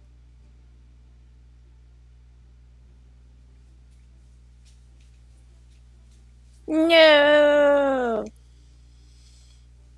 Nasty Doge breath. Yeah. Get off. Get off. Get off me, Doge. Get fucked, dude. I hate your blue fucking deck. That's what I played Carnage Tyrant, which is it can't be the target of spells or abilities. That's mean. And blue deck is all about targeting with spells and abilities. And it's a 7/6, so You got me want. I know it's Magic, but you got me wanting to play Hearthstone now. Hearthstone, Magic is the better version of Hearthstone. I know, but I'm lazy and don't want to fucking pay to get into it. You don't have to pay to play it. Not for Magic the Gathering Arena. Yeah, if you get Arena, it gives you like a billion cards to start off with, and you earn a deck every day. Oh, okay. Yeah, you just play a certain amount of cards, play a certain amount of whatever to get these new cards. Yep. It's free. At some point, I'll probably do something about that, but You need to verse me. at some point, I know. I want to show you the Polyraptor meme. I know you do. Actually, I wouldn't play dinos against you. I'll probably play like one of the starter decks they give you. Considering that's all I currently have, I appreciate that. What? Okay. I'm Since just we're- glad. Hmm? Oh, go ahead. Since we're on break, can I read this fucking quick story? Because this is evil and it's fucking beautiful. Go ahead. It starts with, guys, the true crime story of the decade. Yesterday, a friend told me what might well be the best story I've ever heard. She caught the train in from Frankstone, and while she was waiting for the train to come, yeah, you know this, she noticed a man sitting down on the platform with a bag of fish and chips, but he wasn't really eating them. He was just sort of letting them air. This attracted a few seagulls who began to circle the platform. Instead of shooing the birds away, the man offered them a few chips. He tossed one a foot or so away from him. It was like he was beckoning them to come closer. He kept doing this, eking the chips out slowly until there was a big group of seagulls in front of him, 15 or 20, a tiny army. He'd throw them a chip every now and then, just enough to keep the birds interested, but not enough to sate them. It was frustrating. They were getting angry, squawking. It was like he was ringing them up for something. Then the train came and everyone got on, but the man stayed on the ground with his chips. Just when the train was about to leave, it happened. Right before the doors closed, the man threw the entire bag of the fish and chips into the train. The entire flock of seagulls followed the bag, and the doors closed. Inside the train, pandemonium. The next train stop was 5 minutes away. Some would say chaotic neutral, and some were blogging going, that's chaotic evil! It's fucking awful, and I love the man who did this. At the same time, I would not want to be on that train. Oh no!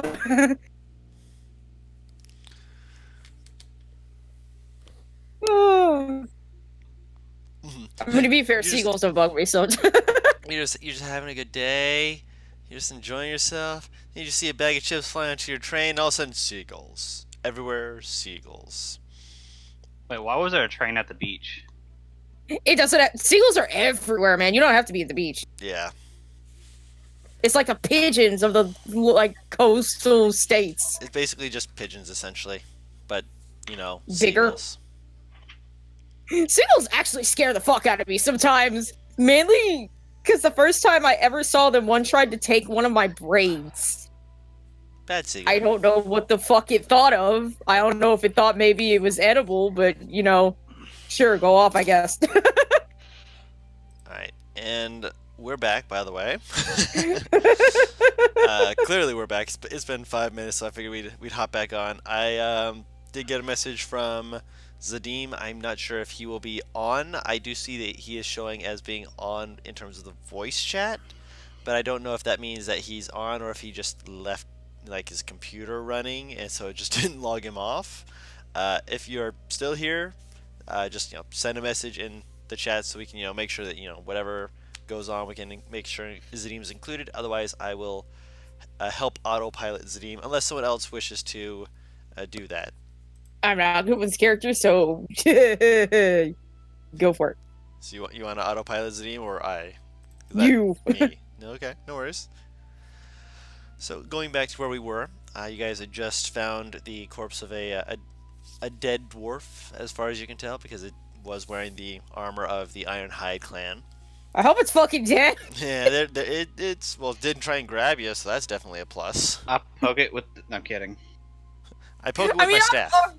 I've already gotten up in this thing's face. If it's fucking animated, it would have reacted by now. But did you touch it? Fair enough. Poke it. Go for it. You're like just Ait'seh is just like, but did you poke it? And you're just like, you know what? I ain't no bitch. You poke it, it's still dead. Nothing moves. It just. Yeah, okay. Yeah. It's just there. Yep. So we do wander around the city till we find someone. There is a part of the city that you do notice. It looks like it was probably one of the places that was most damaged by this as well, which you can see over the top of most buildings. It looks like at one point there had been some kind of structure. You'd presume, just based off like the architecture of it, that it would be essentially the equivalent of a castle. Yeah, it would be the equivalent of a castle. I was trying to think if there was like a castle or temple. Castle. Okay. That's why I was trying to remember if it was supposed to be a temple or not. No, there is a smaller structure, more to the other side of the city. That one is fully intact. That one looks more like a temple. So there are two structures that you can see over top of most of the other buildings. One of them is a fully intact, more temple appearing structure. The other one is far bigger, but it definitely looks like it has points where there's like it's damaged from when the city collapsed down here. That makes it look like it is or was at one point some kind of castle structure. It's not necessarily a palace. It is too fortified for that. So it's a fort. That's exactly what a castle is. So yeah.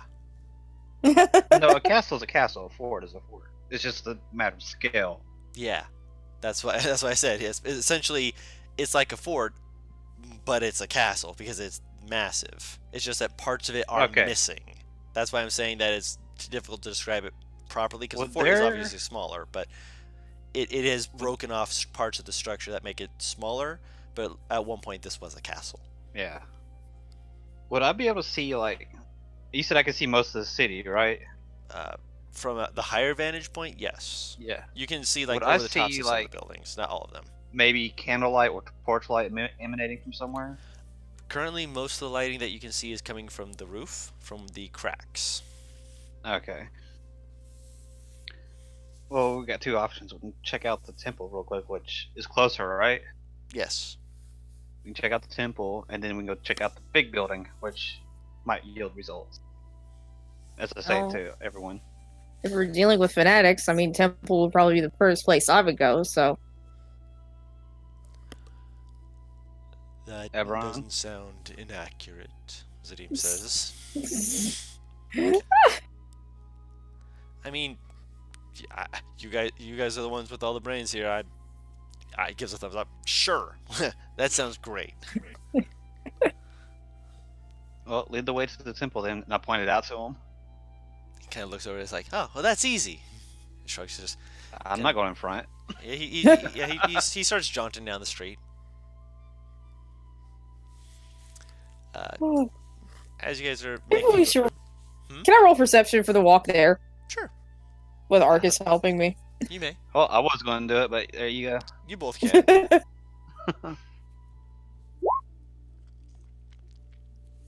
16 from Navarra. My rolls are awful today. My rolls are great today. I don't know what the fuck. I mean, to be fair, Ait'seh is just playing with Mr. Noodle, who's just having a grand old time, just booping his snoot.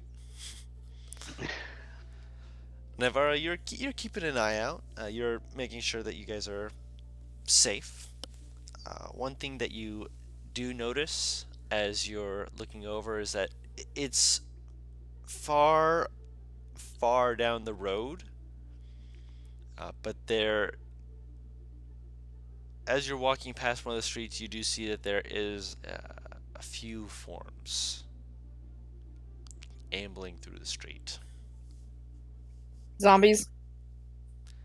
From the look of them, most likely, they're not exactly looking like they're vigorously vitalized and bouncing around.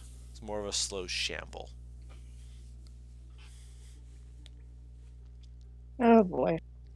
She's going to warn them ahead of time. Going, we might have a little bit of company. I'm going to attempt to stealth. Okay. Yeah, I'm gonna do that too because I don't feel like fighting. Still. I will cast guidance on myself. Okay. Oh, that's not what he was rolling. Can you have the 18? It's the same. Oh, never mind. It's not the same modifier. It is not the same modifier. It would be a 16. I just needed to know the modifier. Everyone's just looking at this place like, Everyone is loud. Except for Ait'seh, the snake man. I mean, it makes sense. the snake man's just like, nope. You see me just slither in some sheets. I mean, Arcus is always gonna be stealthy with fucking superior invisibility. So Arcus, shoop. Arcus hears everyone moving. Shoop, disappears. You're just like, you coward. Then you realize I'm squishy. you or the Arcus. No. Arcus, like that's Arcus's reasoning. He's just like, I'm squishy. I mean, you're not wrong. But you continue to make your way down. Let me pull that up here real quick. 'Cause, yeah, you guys. Do they see Everin? Let me see here real quick. I think they see most of you. Yes, no, yes, yes. Do they see me? You don't know. You feel very stealthy.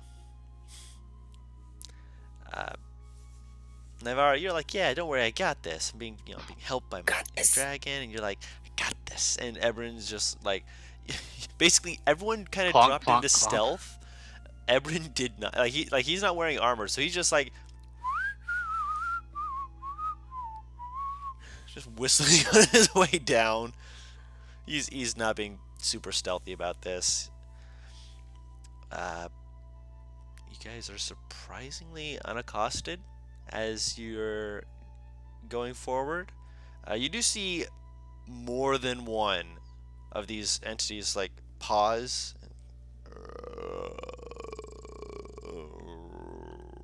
look at you, and then seemingly ignore you. Well, that's. I don't know if that bodes good or bad. You are quite a distance from most of them that you pass. You're not sure if it's, proximity that'll trigger them or if it's just they're not interested. None of them are like they looks right at you. And there are several times when they will just like pause, look right at the group because again, your stealth rolls are beautiful. But they're currently not making any kind of active assault. At least nothing you can see. Well, let's Oh. keep going and not question it. Yeah. Okay. Eventually, you do get to the temple, which Ixius, you would recognize this kind of temple very quickly as a temple to Sayas, the stone founder, which would make sense, as Sayas was considered to be the creator of the dwarven people. It also definitely looks like the upkeep for this place has not been well.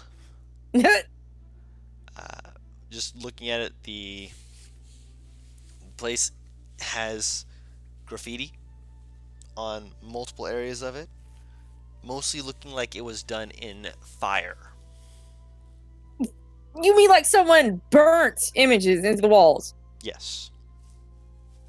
Okay. Well, someone clearly didn't like this place. Oh, we still need to take a look around.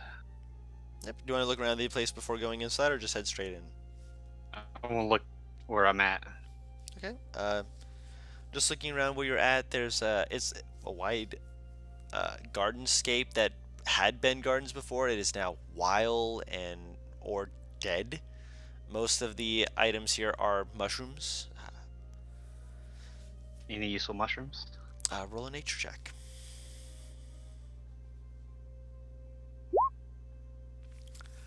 There are a few mushrooms that might be of some use.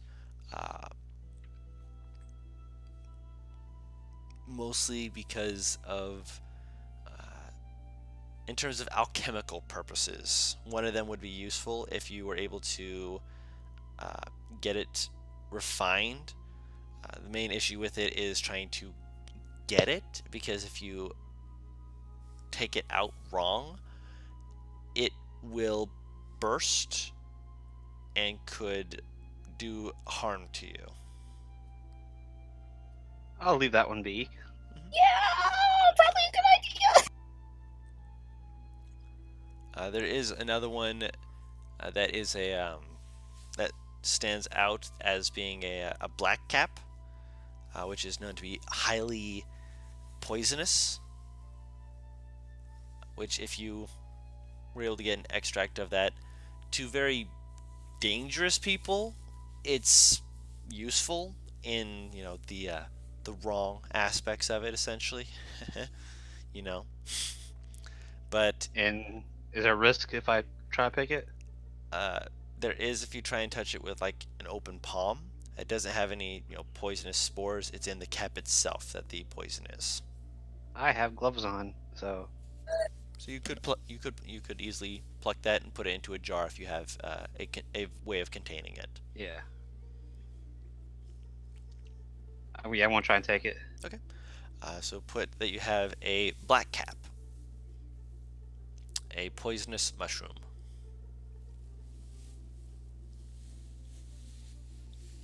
And no sleight of hand for this one because it's it's not in the spores that it's poisonous. It's just the cap. Yep. Alright, shall we continue inside? Yeah. After picking up a black mushroom? Right after picking up a poisonous mushroom, I can only assume Navarre's just sitting there tense as fuck, like, why? Why for which? The fucking poisonous mushroom. I mean, technically it wouldn't have an effect on me anyway. Or Ebron. Well, it might on Ebron.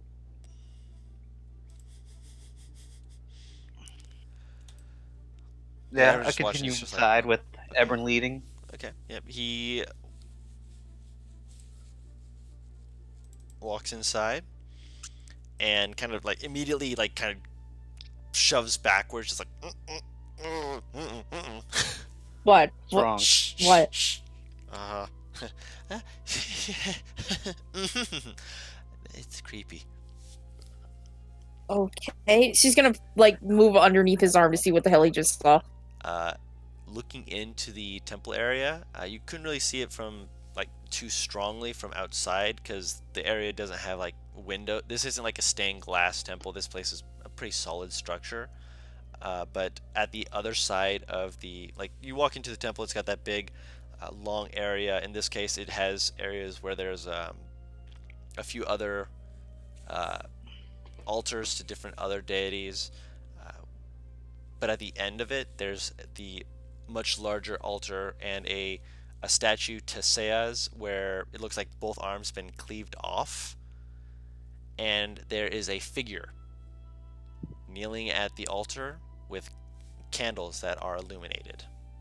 Does What? he look like he's rotting? From this distance, you can't quite tell.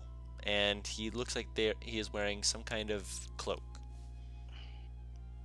I'm going to cast guidance on Ebron. I'm like, no, get in there. No. He starts She's gonna making his way in. Navarre's going to grab onto him. Hold on. She's gonna cover his mouth. Hold on just a second. Arcus. Hmm? She's going to have Arcus stealth and move forward. Okay. I'm guessing you're looking through his eyes. Yep. All right. Just stay still for a moment. Let him do his thing. All right. Oh, there he goes. There he go. Here come that boy. I was talking about Zadim. Is he gone? Yeah. Ah. So you see him. Oh, you don't see him. You see through his eyes. He's. Roll a stealth check with advantage. Superior invisibility just added a +10 to stealth. I mean, I'm not complaining. I'll take advantage, but I'm just. That I mean, you're invisible, so you can still bump into things and make noise. Fair How enough. far away is this figure? Say about 400 feet. Oh, okay. Well, Okay, this is a knowing huge that, fucking building. Yeah. I'm going to immediately tell Arcus do not engage, do not touch anything. Just let me see what he is. He knows. And crap, I have to be right back real quick. I'm sorry. Okay, I will wait to show you what you're going to see when you get back.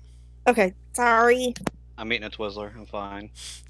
Just num num num num Twizzlers. Also, do not want. How dare you try and do that to a turkey? Posted a mimic turkey in our Discord chat, and I'm just here like, no. What's wrong No. with the mimic turkey? Everything.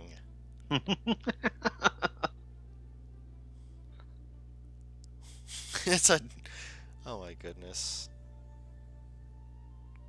Okay, I'm back. Welcome back. Hopper. Okay, now what the fuck does my little dragon help me see? So. Well, if you look at Mad Ramblings, you'll see it. No, don't. Just don't. Curiosity. Yeah, it's not what you're looking at. I'm trying Mimic to set now up in an turkey atmosphere. flavor. Yeah. You see through his eyes. He gets out of range to communicate. So you can't, telepathically tell him what to do. You're completely relying on him to be a good boy. He's being, very stealthy, flying through and skittering under some of the areas. He's keeping careful not to, click his nails too often. Make sure he doesn't, cause a ruckus. Roll a perception check for him as well. Yeah, the person at the end, he it's fine with, but just to see if he notices anything shiny along the way. He's not paying attention. You told him to take a look at that guy. He's like, nah, I got this. He flies around, kind of like very carefully, just kind of like a cat, just kind of paws his way around, kind of bounces up some of the steps to get up near him. He's like, if I jump on the altar, would that be?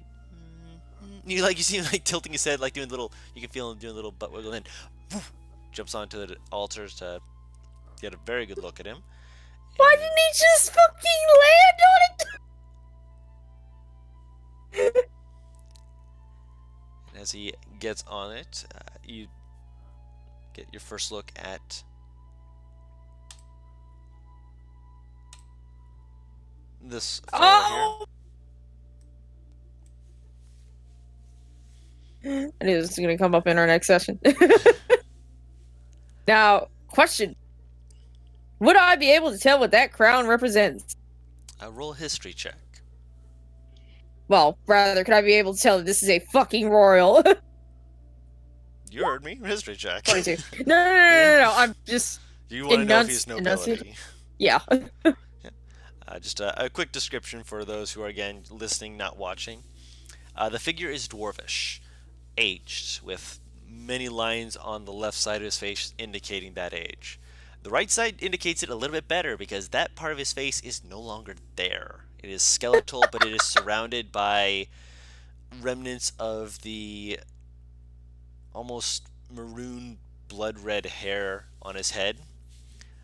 The left eye he has does not indicate any signs of life as it is clouded over, and yet the eye still twitches and moves in tandem with the white glowing dot in the center of his right socket. Almost like a fucking half-lich.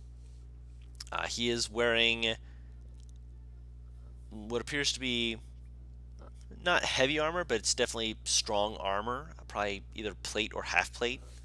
And on the center of their chest, you see the symbol of the sword plunging into an eye. Oh. And that looks like it is recently branded onto it, despite the fact that you see like the reds of the branding still roiling around as though it's still being currently branded onto the metal. That's horrifying. With the 22 history check, you are aware that this is a position of high royalty. Each indication of the gems is an indication of rank. The only thing that prevents him from being one of the high kings of Dwarven society is that he has a sapphire, a ruby, and an emerald, but he does not have a diamond. So he's a lord. Yes. He's not a high king, he's just a lord. I think we found who wrote the diary back there. She's going to basically describe what the hell she's seeing through Arcus, since I'm going to assume I can talk. You can talk, yeah. Just eyes and ears. You can't hear them talk back. She's just relaying. No, she's just relaying. Also, at the end of it, probably because everyone's gonna try and talk back. I also cannot hear you. Oh, okay. Oh, okay. Yeah. She's gonna call Arcus back. Arcus continues to stare at him, kind of like Oh wait, looking around. excuse me. Before I bring him back, what is on the altar per se? Like anything that could be construed as, oh shit, that's something that might actually hurt the fuck out of us. On the If altar, that makes sense. 3 skulls. You can't quite discern what they were before. You do know that one of them is much smaller than the other two. Not like much as in like vastly, but enough that it's a It's reasonable noticeable. size. It's noticeable, yes. So I'm going to assume either 2 dwarven and a halfling skull, or 2 human/elf whatever and a dwarf skull. Would I need to roll to see if I can figure out what the fuck? Nature. Okay. Just a straight roll.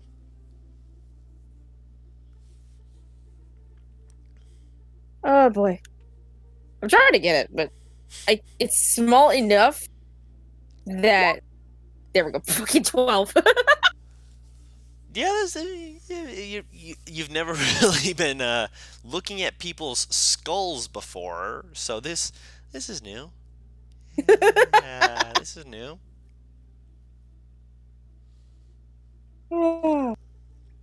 She's going to call Arcus back then.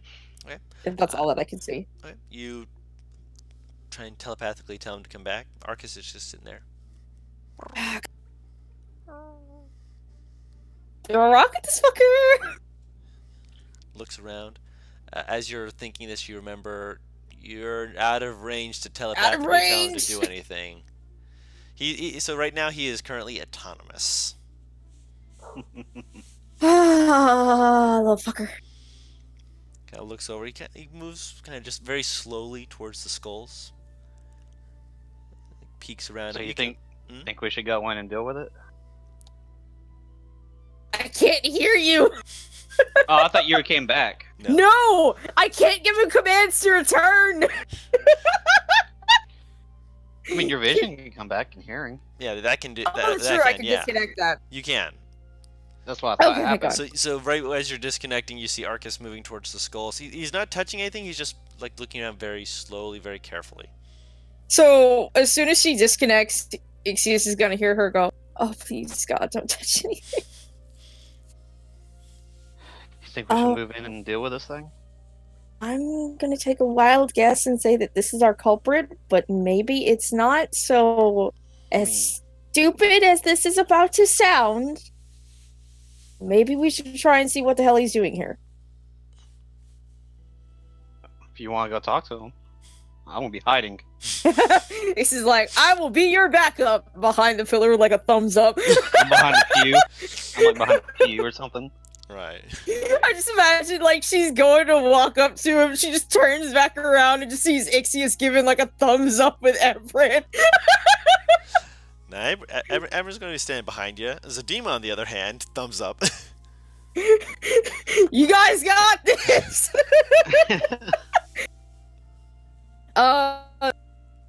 Oh boy, she's gonna walk about.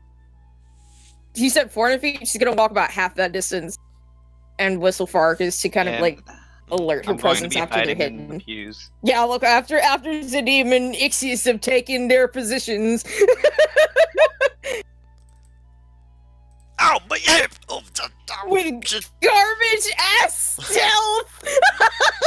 oh, this is most unfortunate. Bright Eyes, on the other hand, I'm not here. I'm not here. I'm not here. Bright Eyes is here. I forgot to put the guidance. Well, Bright Eyes just hears Zadim fucking fuck up and just wins. It's like, oh no. Oh, Master, no. Well, I mean, to be fair, you can only hear yelling up to 120 feet, and we're 400 feet out, so I mean, he's Who's kind that? of good. He might be good. said in the thunderclap spell. Thunderclap's like 300 feet, isn't it? Yeah. Yeah. So that would make sense. But that's not to say that he's not banging his hip on each pew on his way every down. fucking thing. Yeah. God damn it! And I'm pretty sure he said he was a big guy. Let me see if I actually put down how big he is. Yeah, he's 6'8". What, everyone is? No, Zadim. Oh. So his head's just peeking up over a pew. Once again, I'm getting flashbacks to Alonin sneaking up all those fucking vampires. Just his head just poking out, just like, haha, I am hidden. And I'm face palming in the pews. Yeah. Even Ivar's just kind of like, okay, I'm just walking normally and I'm making less noise. Like the few he's trying to get behind is like all broken and stuff. You should clang. Oh my god. Despite his terrible stealth, the figure doesn't move. They're still right there. You whistle, and when you whistle, the form shifts. You hear the clanking of steel as they stand up. You can see them, and they slowly turn right side towards you. So you see the half skull first, as the eye, the gleaming whiteness of the eye turns, and there's a wisp of this purplish violet hue that kind of follows through it with it. So like there's like a lingering just. Slowly turns around, and Arcus, you just hear Arcus. I'm back. Hello. Fucking bear. I'm back. And by the way, Noodles is on Ebron. Okay. So Ebron is standing there, battle axe in hand, and Mr. Noodles on his shoulders. I'm going to assume that Navar is pretty decent at knowing the fucking dimensions on Arcus when he's on her, so the Lich is just gonna kind of see her Lich, not Lich. So used to no skulls idea being what he Liches. Mhm. She's just gonna kind of see her reach for something on her shoulder that shouldn't be there, because I'm gonna assume he didn't drop invisibility.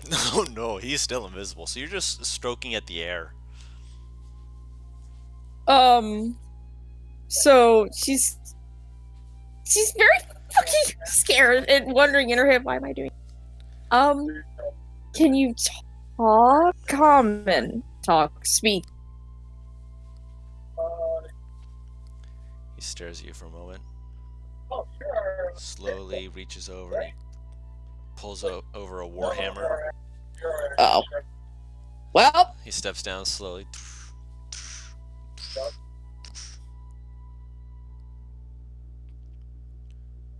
is there any particular chance that I can persuade him to not attack me outright? He hasn't attacked you outright. He just Okay. he just walked down the steps of the No, like altar. convince He- I'm not a threat if you are not. He's not doing anything yet. He's just looking at you. Okay. Oh, I'm he just saying- walked down the stairs? Yeah, he just Okay. walked down the stairs. Basically, he just essentially moved like 15 feet closer. That's it. And they stopped. So he's not done anything aggressive. He's just looking at you. She's gonna kind of put her hands up as soon as she sees the warhammer and just go, I am not here to harm you if you are not doing me harm. And yet you have entered our city uninvited. We. Yeah, no, I can say we because there's a dragon on my fucking neck. And there's Eber next to you. He was not hiding. Oh, god damn it! We were curious as to what was down here. We came across your subordinates outside, and given that we are still fully living, we weren't quite sure what to make of it. My people extinguished as the light. Makes a spitting sound. No spittle actually comes out of his mouth. Okay, thank God, because Yeah. that would have been the single most disgusting thing I've ever seen. No spittle actually comes out of his mouth, but he makes it. It's clearly he's got habits that he's still following. Old habits die hard. Mm. Are you the person who wrote this diary? And she's going to hold up like the fucking book that she has. His eyes lock onto it. And a thief as well. I didn't know you were still alive. It's didn't new. know that you had chosen to take it from my own palace. Oh boy. Erin holds my hand. Technically, it was upstairs. We did find it upstairs. And we were confused as to why it was so new.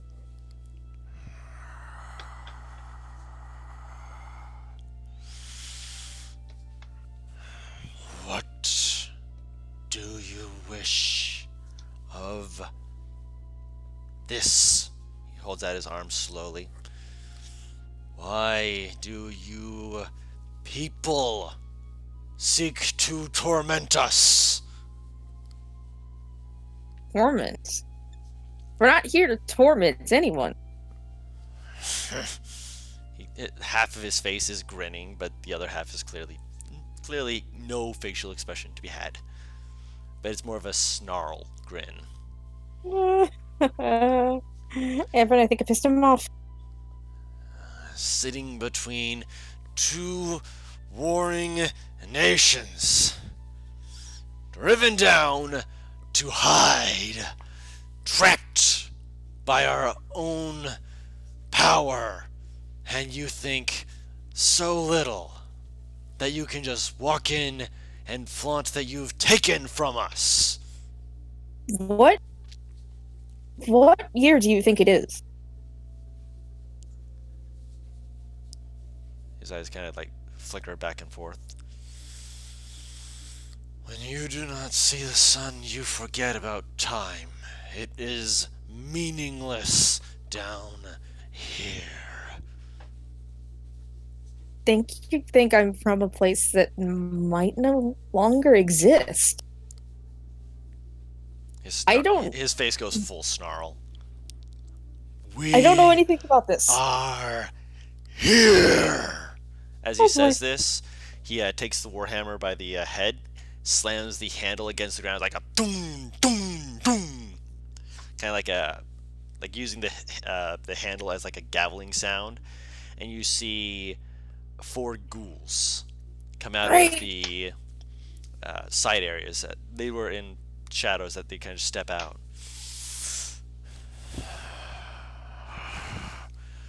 Take them! Well, throw them in the dungeons! He flips his cloak and walks away, as the 4 ghouls will begin to come at you, which means there's no chance that I can shoot an Eldritch Blast at him before he leaves. he is outside of 120 feet, so unless you can hit 300 feet... You moved 200, he moved only 15. God fucking damn it. Yeah, that's not 120 feet. I'm trying to see if there's anything at all that can reach that level. Actually, I mean, Zadim could technically shoot him. Zadim could, and Zadim will. Because I forget that his fucking sharpshooter feat ignores that shit. I mean, yeah, it means he can just kind of go and shoot away. So, one second here so I can actually grab his stuff so he can enjoy taking pot shots over here.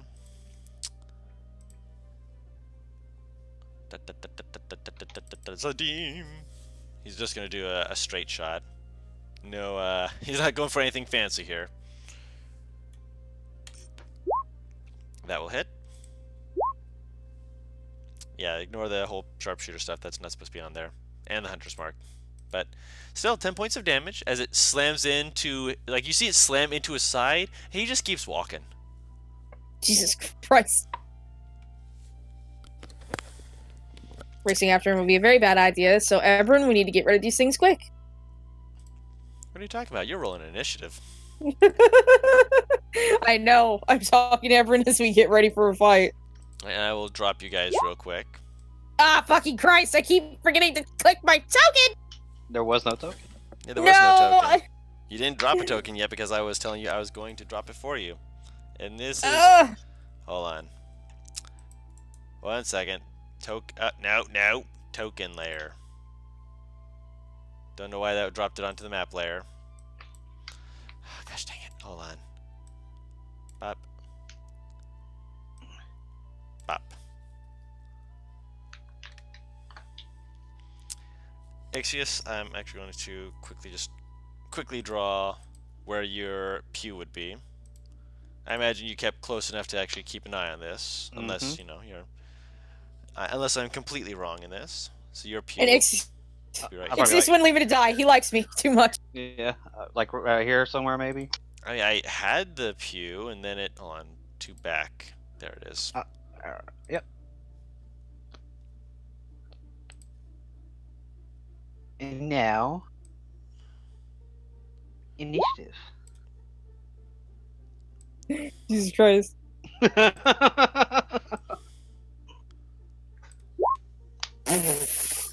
My little baby is just like on my shoulder, like, what's happening?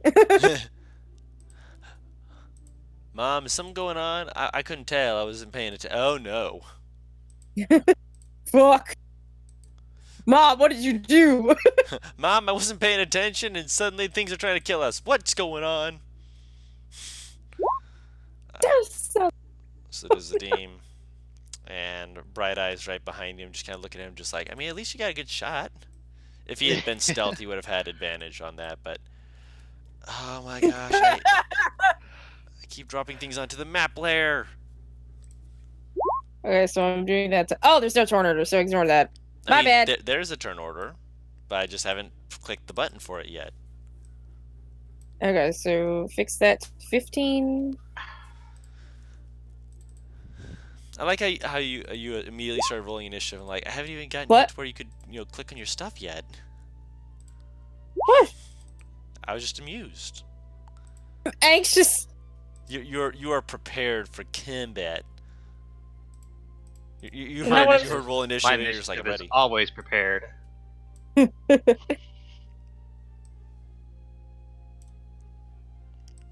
Right, and just so you are aware, I'm actually going to make sure that they're marked, but these are dwarven ghouls, which means that they are wearing armor. Where's that? So I will once again do what I did before. Most of them are wearing, looks like, medium armor. If I can get my computer to actually work with me here. The ones wearing... Bless you. Oh, excuse me. The ones in Sorry. green are wearing a hide armor that looks like it's very old, but I mean, it's still serviceable. The ones in blue are wearing scale mail. Rusted, but still working. So there's one of each. And let me roll for... I'm going to roll for them in pairs real quick. Good.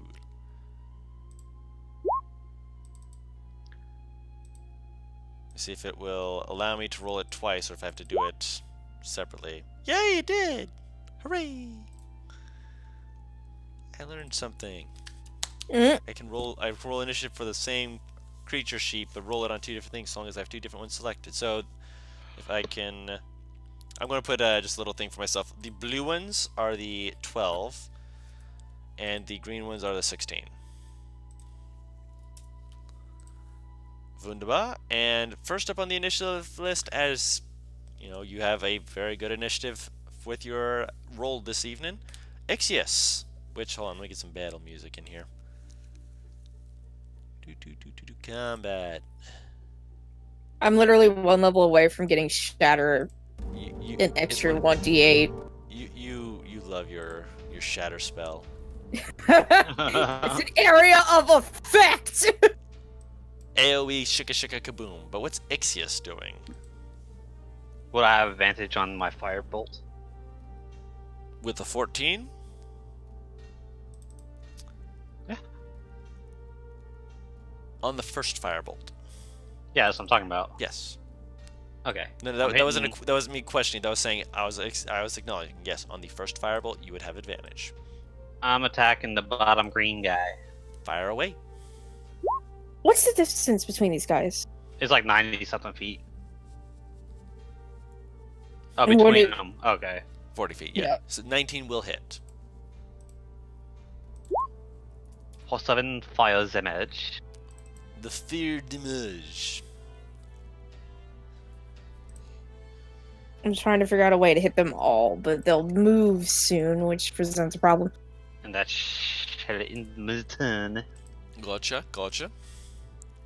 Zadim sees that there's a bunch of foos, so he's going to aim for the top green one with a sharpshooter shot. He does not get advantage because he already blew his position and, bumped into things along the way. So he's going to take a shot at this, and this is going to be -5 for sharpshooter.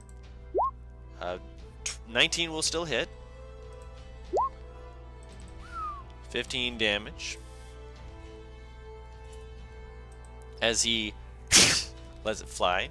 He's just like, Bright Eyes, get them. As Bright Eye, does Bright Eye even have enough movement speed? Let's see. If she flies, I'm pretty sure the answer will still be no. Yep. So Bright Eyes is going to...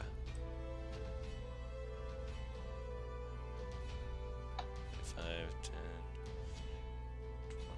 25.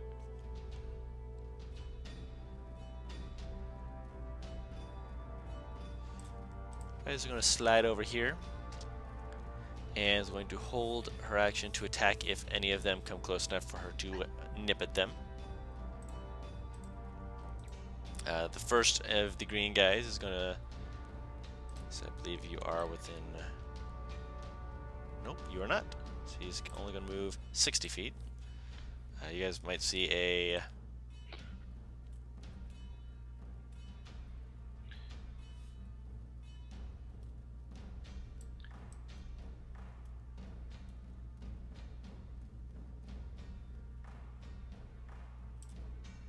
Yep, you guys are going to see him going... me figuring out how to do this.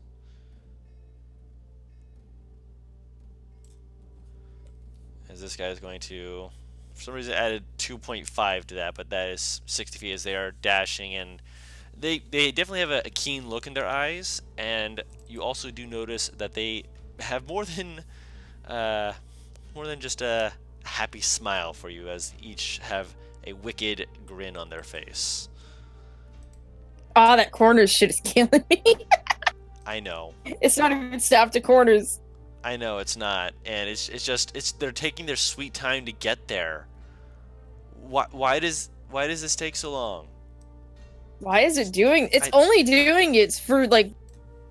It's not even doing it specifically for like you or a GM or anything. It is literally just random. There we go.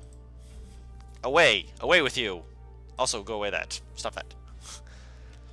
I just need to know where they're going, and then I will drag and drop them where they're supposed to be, because apparently it's too much to ask for that to just move. So, Naivara, what are you doing? Looking at something. Nope.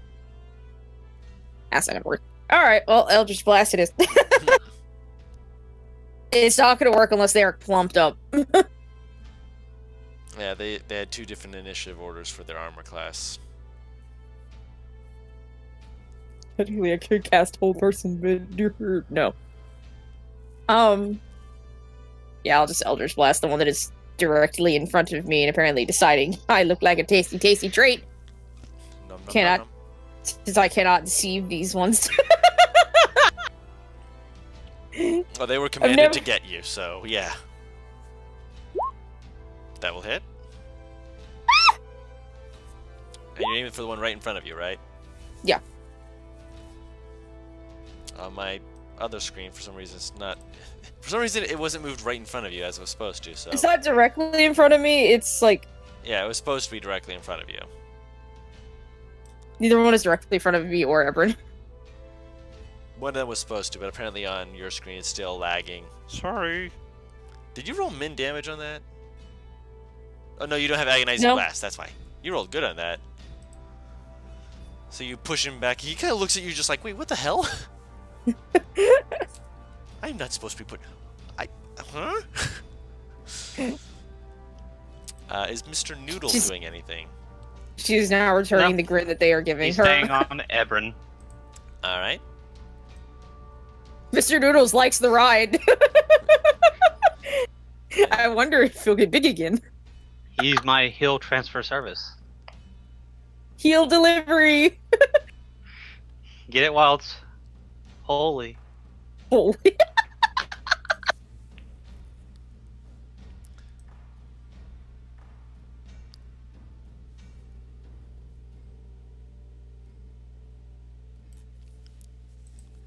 That one noticed you over in the pews and it's coming towards you. And while Bright Eyes did hold her action to attack, that one did not come directly near her, so she's not going to get an opportunity attack on that. What is Arcus doing? Your invisible little buddy. Arcus is gonna stay. Actually, I think Arcus will go to this one, not the ruler, not the ruler. Mhm. This one and distract him before going invisible. Okie doke.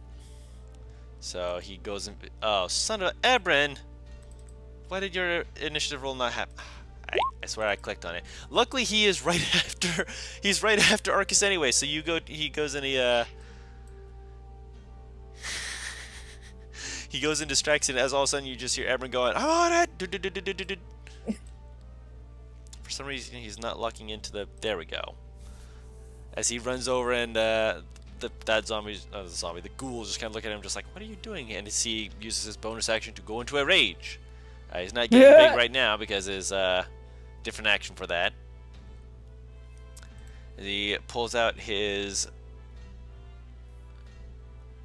Yeah, he's going to use his battle axe for this. As he's going to cut into him. That will definitely hit. For 11 points of damage as he just slams up against the that heightish armor form. Nice indeed. And we are at the top of the initiative with Ait'seh again. Let's see. On the same one that I hit, I am going to use Toll the Dead. Wisdom save.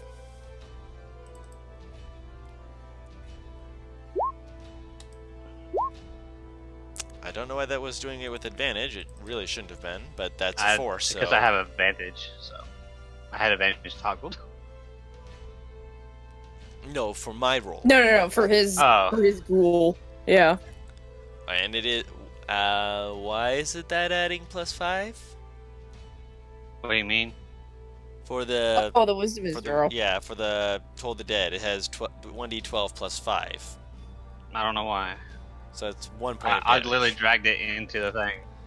For some reason, it's adding your modifier to that. Yeah, which it shouldn't be doing. There, fixed. Yep, no worries. Yeah, it's just 1 point of damage. And yeah, you're not at a level for that, sadly. And I'm going to. Let's see. Yeah, damage is damage. Stick. Yeah, you can move 30 feet. Yep, right there. Okay. Right here. Zoom. He's just like, nope. Do not want. Zadim notices the one that's coming after you, and it's a little bit tricky because, Nivara, so he aims for the one in front of Ebron. He's just like, if we can, just thin them out. He's going to sharpshooter this one again. Oh. That will hit. Yeah! And the crit still counts. Yeah. So that's 10 plus 12, so that's 22 damage. As the arrow slams into its chest, and it like looks down, and he's just like, did it just... And it kind of looks over, just like, ow! He just kind of like, what? Bright Eye sees an opening. Bright Eye is going to move over and she's going to claw at it. And that will miss. Bright Eye, you had one job. Finish this off. And you missed. So now it is the green ghouls. Well, this one's got two options here. You are still looking tasty, though. So this one's going to try and nom-nom. Fucking cuck. As it misses. The one in front of Ebron's going to... Nope. Your turn, Ivara. I really don't like it being close, so I'm gonna fucking jab at it with my silver spear. Alright, poke him. Two-handed. Okay, no. Why the fuck not? That will poke him. 5 points of damage, not bad at all. Stabby, stabby! Yes. Alright. And what is Mr. Noodle just keeping an eye on things? Mm-hmm. Alright. So the other He's two, staying behind. Mr. Noodle's just like, don't worry, I got this. He's just like his owner. You got this. Yeah, that one is going to have to dash to make it to you, so it does not get an attack on you, but it's right in front of you. This one does make it up to Zadim, though, as it's going to try and bite him. Don't think that hits with his current AC. Let me check. I don't think it does. No, I don't think so. Even if he didn't have a shield, I don't think that would hit. Nope, that does not hit. As it bites into his armor, he kind of looks down just like, no, I can't shoot you. Arcus Club turn. it to death. Arcus is just antagonizing the one that everyone's fine. Pops into Actually, no. Arcus will move over and antagonize the one that's in front of me. Okay. As I fucking try and grab this shit. There we go. Just pops onto his shoulder. And then vanishes and moves. Okay, where is it moving to? Oh, he's just moving, like He to can this move. where. Yeah, he can move to wherever he needs to. He's invisible right now, so no attacks of opportunity. He's just moving to that square. Okay. Ebrin. Yeah, he's gonna just keep hack slashing and popping. That will hit. Yep, and that basically you just see him just kind of go whoosh, cut off its head, turn around. I'm helping. As he moves over. Ixius. There are a it's few your turn. things that I'm wondering about everyone that I'm going to have to ask for later. Of course, and Mr. Noodle, of course, comes with him Yep. because Mr. Noodle, We used Toll the Dead on the same one. the one in front of Nivara. Yep. Go ahead. And we'll roll the wisdom save. Nope. 3 points of necrotic damage. And as a bonus action, I'm going to Misty Step. I do I'm not out, wanna be- motherfucker! Do not wish to be here. Goodbye. And I'm going to misstep right here, which Okay. I've already measured. Mhm. And then I want to take my movement here, right by. Hide behind the big bird. Right. Yep. It tries to move to attack you. You just like bye, and you're like it's like huh? What the fuck? Get back here! No! And that ends my turn. Right. Let's see here.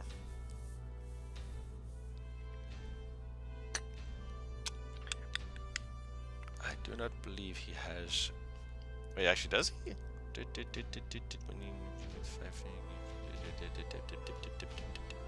Hey! He's gonna do another sharpshooter attack against the one right in front of him. That will miss, though. A 6 will miss. As he goes flying overhead, he's just like, okay, you're right in front of me. Stop that. Bright Eye sees that this one's covered, so... Bright Eye is going to hold action to attack again if it comes within 5 feet of her. The green one in front of Nivara has options, but Nivara, you still look juicy. Why? Why? Why? You and Troy! Thick. Does that hit? I believe so. You believe? Yes. Yes, it does. Okay. So it does 10 piercing damage as it latches on your shoulder.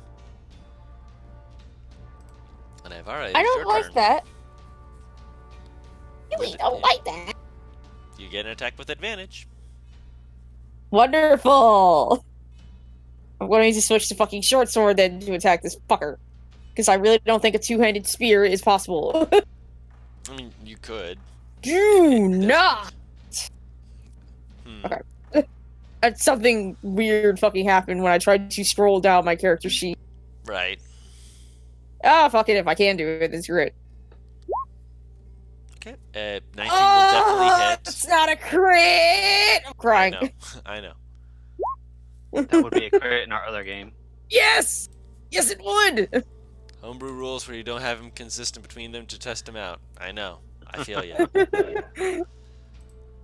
What's Mr. Noodles doing? He's just gonna stay there. Okay, he's having a good time. The one in front of Zadim is going to bite.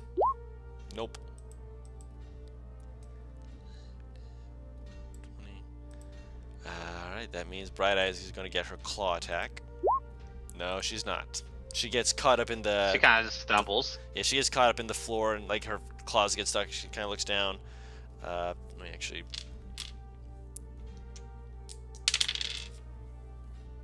Okay, it's below 50, so yeah, she's still agile enough to not get, have disadvantage or anything, but it's going to try and claw at her. That's going to hit.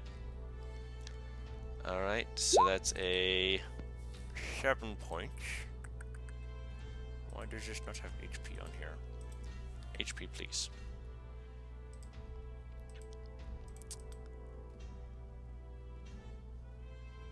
Apparently Bright Eyes Token is just being a pain in my side. Thanks, Token. That's exactly what I needed. But she also...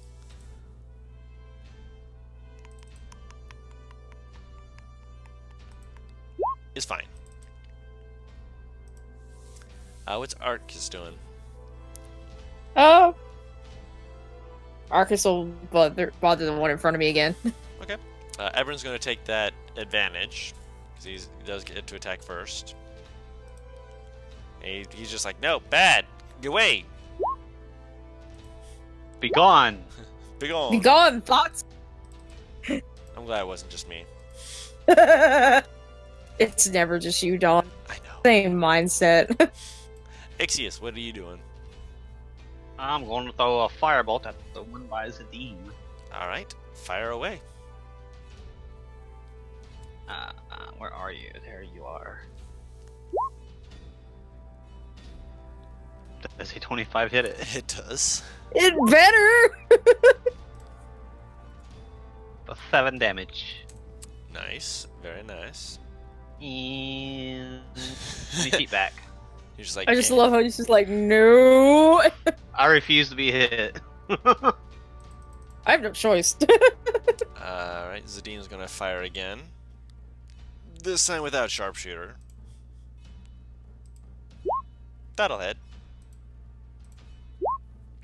Still 10 piercing damage. It just ricochets right into him, and he's just like, yeah. Gotcha. It's like, again, it's like, how do you keep...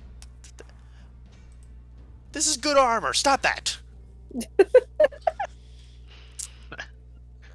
I think, Right-eye. like, whenever he gets hit with the arrow, he just gets hit in the face with a firebolt.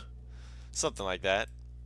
Alright, so Green Boy is noticing all this. He looks at Navarra, squints, curls his hand, he slashes at you.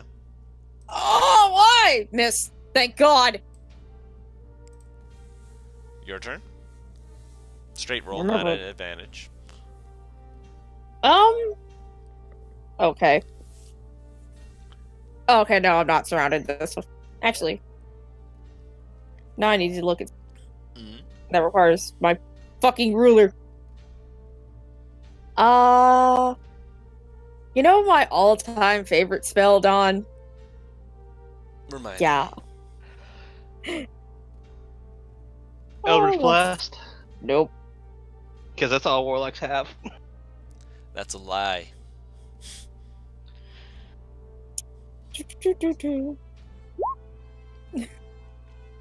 That's right, you are above level 3, so you do have Shatter. Con save for him. No, for both of them. I'm So for casting yourself it. as well. Yeah, I guess You it wanna hit- is. You want to Ebron? hit Ebron, Noodles. Yep. You know, Con save for all of I them. thought that, I thought that it was a case of like you can warn ahead of time No. to cover your ears. No. That's so mean. Oh well. I imagine that this is exactly why and how you're casting it. It's just like, cover your ears! Ebron and Bright Eye just kind of look at you as the ghouls are just like, what are you? And then you cast Shatter and you realize, wait, oh no, I made an error in judgment. So yeah, we're gonna have Error those in cons. judgment. Yeah, you have to roll a con save too. Oh, So let's see some con saves. So 2 ghouls. I'm gonna hurt myself. Oh well. That doesn't succeed. Mr. Noodles has to make one as Yep. well. Yeah. Pain. Pain for you. Bright Eyes is fine. I didn't know it was that. Oh well. So she takes half damage, and Ebrin also takes half damage. Oh wait, no, it doesn't Arcus hit. takes. Never mind, it doesn't hit Arcus Arcus. is outside. 'Cause it's Mr. 10 feet. Noodles. It did not roll. There it is. Yeah. How much HP does Mr. He's Noodles gone. have? 8. Yeah, Mr. Noodles pops out Again, of I existence. thought that I could give warning. No, that's not how that works. If you'd have told me no beforehand, I wouldn't have used it. But I guess fuck it. You didn't say no, but you were just like, yeah, on the gun. Which, to be fair, I didn't know. that would be something that your character wouldn't know. You've stated that she's not traveled with a whole bunch of people yet, so this is her first experience with this, so it's fine. Excuse is gonna kill me. No, it's not. Yeah, so yeah, Mr. Noodles, like, you just hear this little poof, and you're just like, what? As Mr. Noodles is no longer on Ebrin's shoulders, and Ebrin's just like, what? As he takes 5 points of thunder damage as well. He's taking more damage from you than he has from the ghouls. Yeah, making me feel worse about it. I'm not. Any movement bonus actions? You just want to stay there? I can't do anything. Yeah, no worries. Actually, this thing's going to stay right there. It's going to claw. That will hit. Right, I know.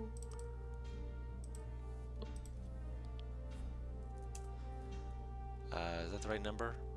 Oh no, did I failed my math. I was off by 2. Bright Eyes.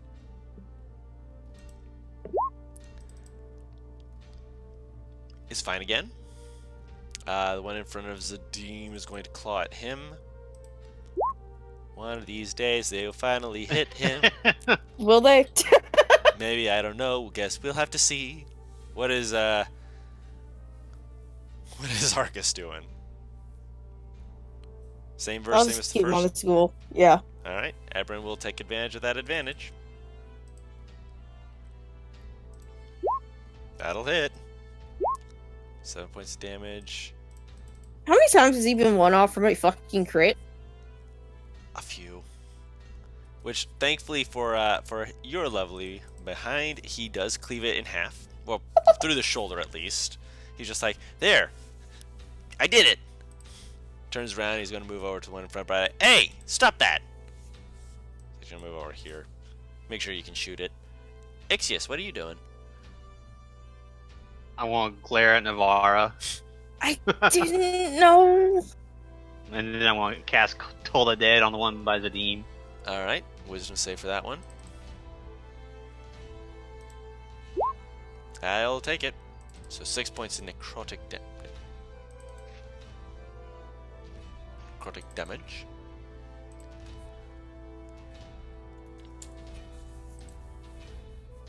Zadim's just like, did something happen? Something really loud just happened.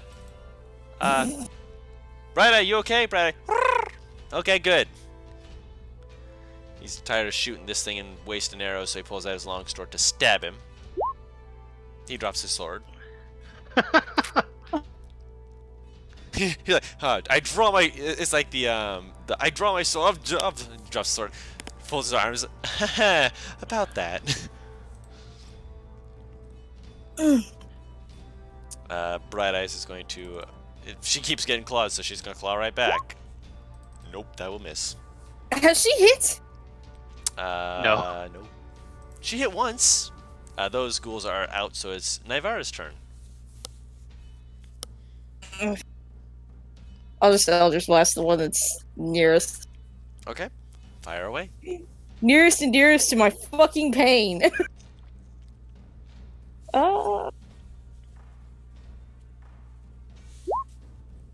that will miss.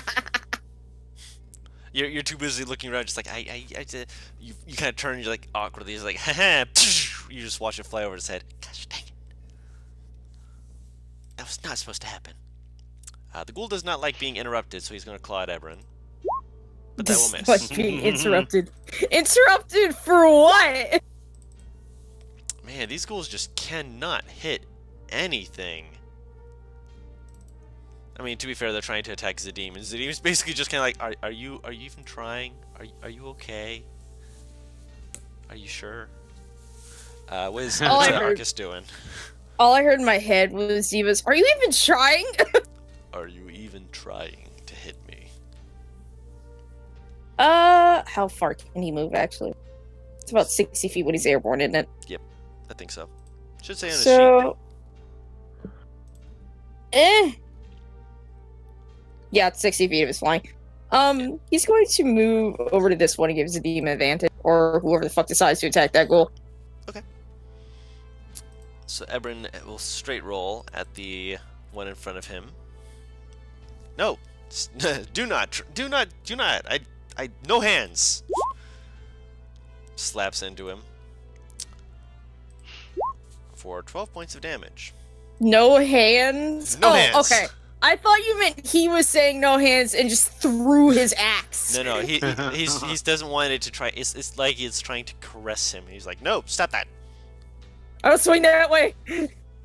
Screaming. Ait'seh's turn. I am going to take that advantage. Firebolt, the one by Zadim. Fire away. That will hit. Damn. Well, there, I kind of made up for my massive 10. fuck up. Yep. So it slams into it, and it's reeling at that. Kind of looks back at you, singed, is like. I think it pissed it off. I am going to take a step back. Zadim quickly. He's like, oh. Zadim quickly picks up his shit. longsword, and he's going to swing at him, catching it right upside its jaw. As it kind of holds his face, just like, It's very angry right now. Bright Eye, still not liking the one in front of it. It's going to claw it. Hooray! She hit! For 10 slashing damage, she hit good too. Naivara. I think I'll try an Eldritch Blast, someone that Eber's fighting again. Okay, doke. Fire away. That'll hit. Right. You take a shot, and you And yeah, knock I'm using its the head push. off. Oh, pfft. His head goes back 10 feet. The rest of his body just kind of like slumps over. With Eldritch Blast, wouldn't it be more of just a vaporize than... It's a force No, it's damage. force so damage. Oh, okay. yeah. You see me taunting it, like, bring it on. It begins running this way, and so Zadim's going to try and... He tries to leave his area, but no, you will not be getting away so easily. And it turns around as he says that, and the last mistake it ever made, as my computer keeps being a pain to me as it turns around, flicks his blade, sees there's no blood on it. Sheathes it. And well, I mean, that really wrapped that up. I used one spell. Right. You used one spell, so did I, but the vast difference in our spell slots kind of... I mean, you just get him all back after a short rest. You've already taken a short rest, so he can't do that again until another long rest. And I we're didn't know about there to- was that we're about to- limitation. Probably gonna do another short rest here. You guys can. Yeah. Which, of you, I think the person who took the most damage was, of course, Me. Bright Eyes. How much damage did she take? I mean, in total? In total, yeah, I'm curious. You mean you can roll an investigation check or a insight check? You would make me do... I mean, she definitely looks like she got clawed at least twice. So she probably got character. hit. Mm-hmm. I do want to know how many hit points she did lose out of character. Just to see. I mean, I don't want you to metagame. I'm not mad at gaming, trust me.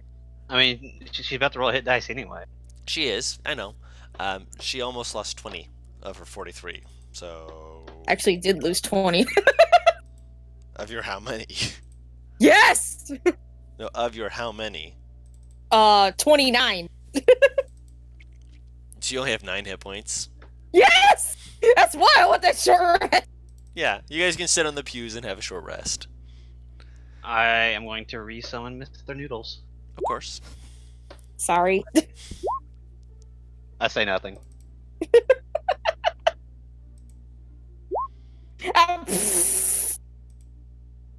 18 back. What the fuck is 18 plus 9? 27. Okay. I don't need to roll any hit dice. I was Use not in this auto battle. heal. That fucking Missy Step is great. It really fucking is. Alright, so she gets back 18. So that's... Oh, right. I Yep, can she's just full do health. that. I like how you're like, oh no, and I'm just looking at this. She didn't roll max once. But yeah, she's back up. She's back up to full health. Is she? Yeah, she was like 1 or 2 off of that. So 20, I think so. Can I give my hit dice to another player? You cannot. Oh yeah, she's off by 1 hit point. That's actually a good question.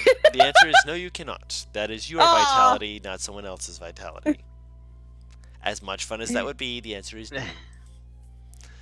But in terms of where we will go from here, we will pick up on this next time on Temptations of Ait'seh, where we will be able to delve more into this city, find out more of exactly what happened, and possibly either chase down or, you know, just leave the place alone. Whichever they choose to do. He's kind of doing necromancy, so like 9 out of 10, he's not going to give us a choice. You will find out, I guess, won't we? Alright, rolling hit dice for my left. I'm kidding. And as I said, we will see you all next time. Bye-bye! Bye. Bye.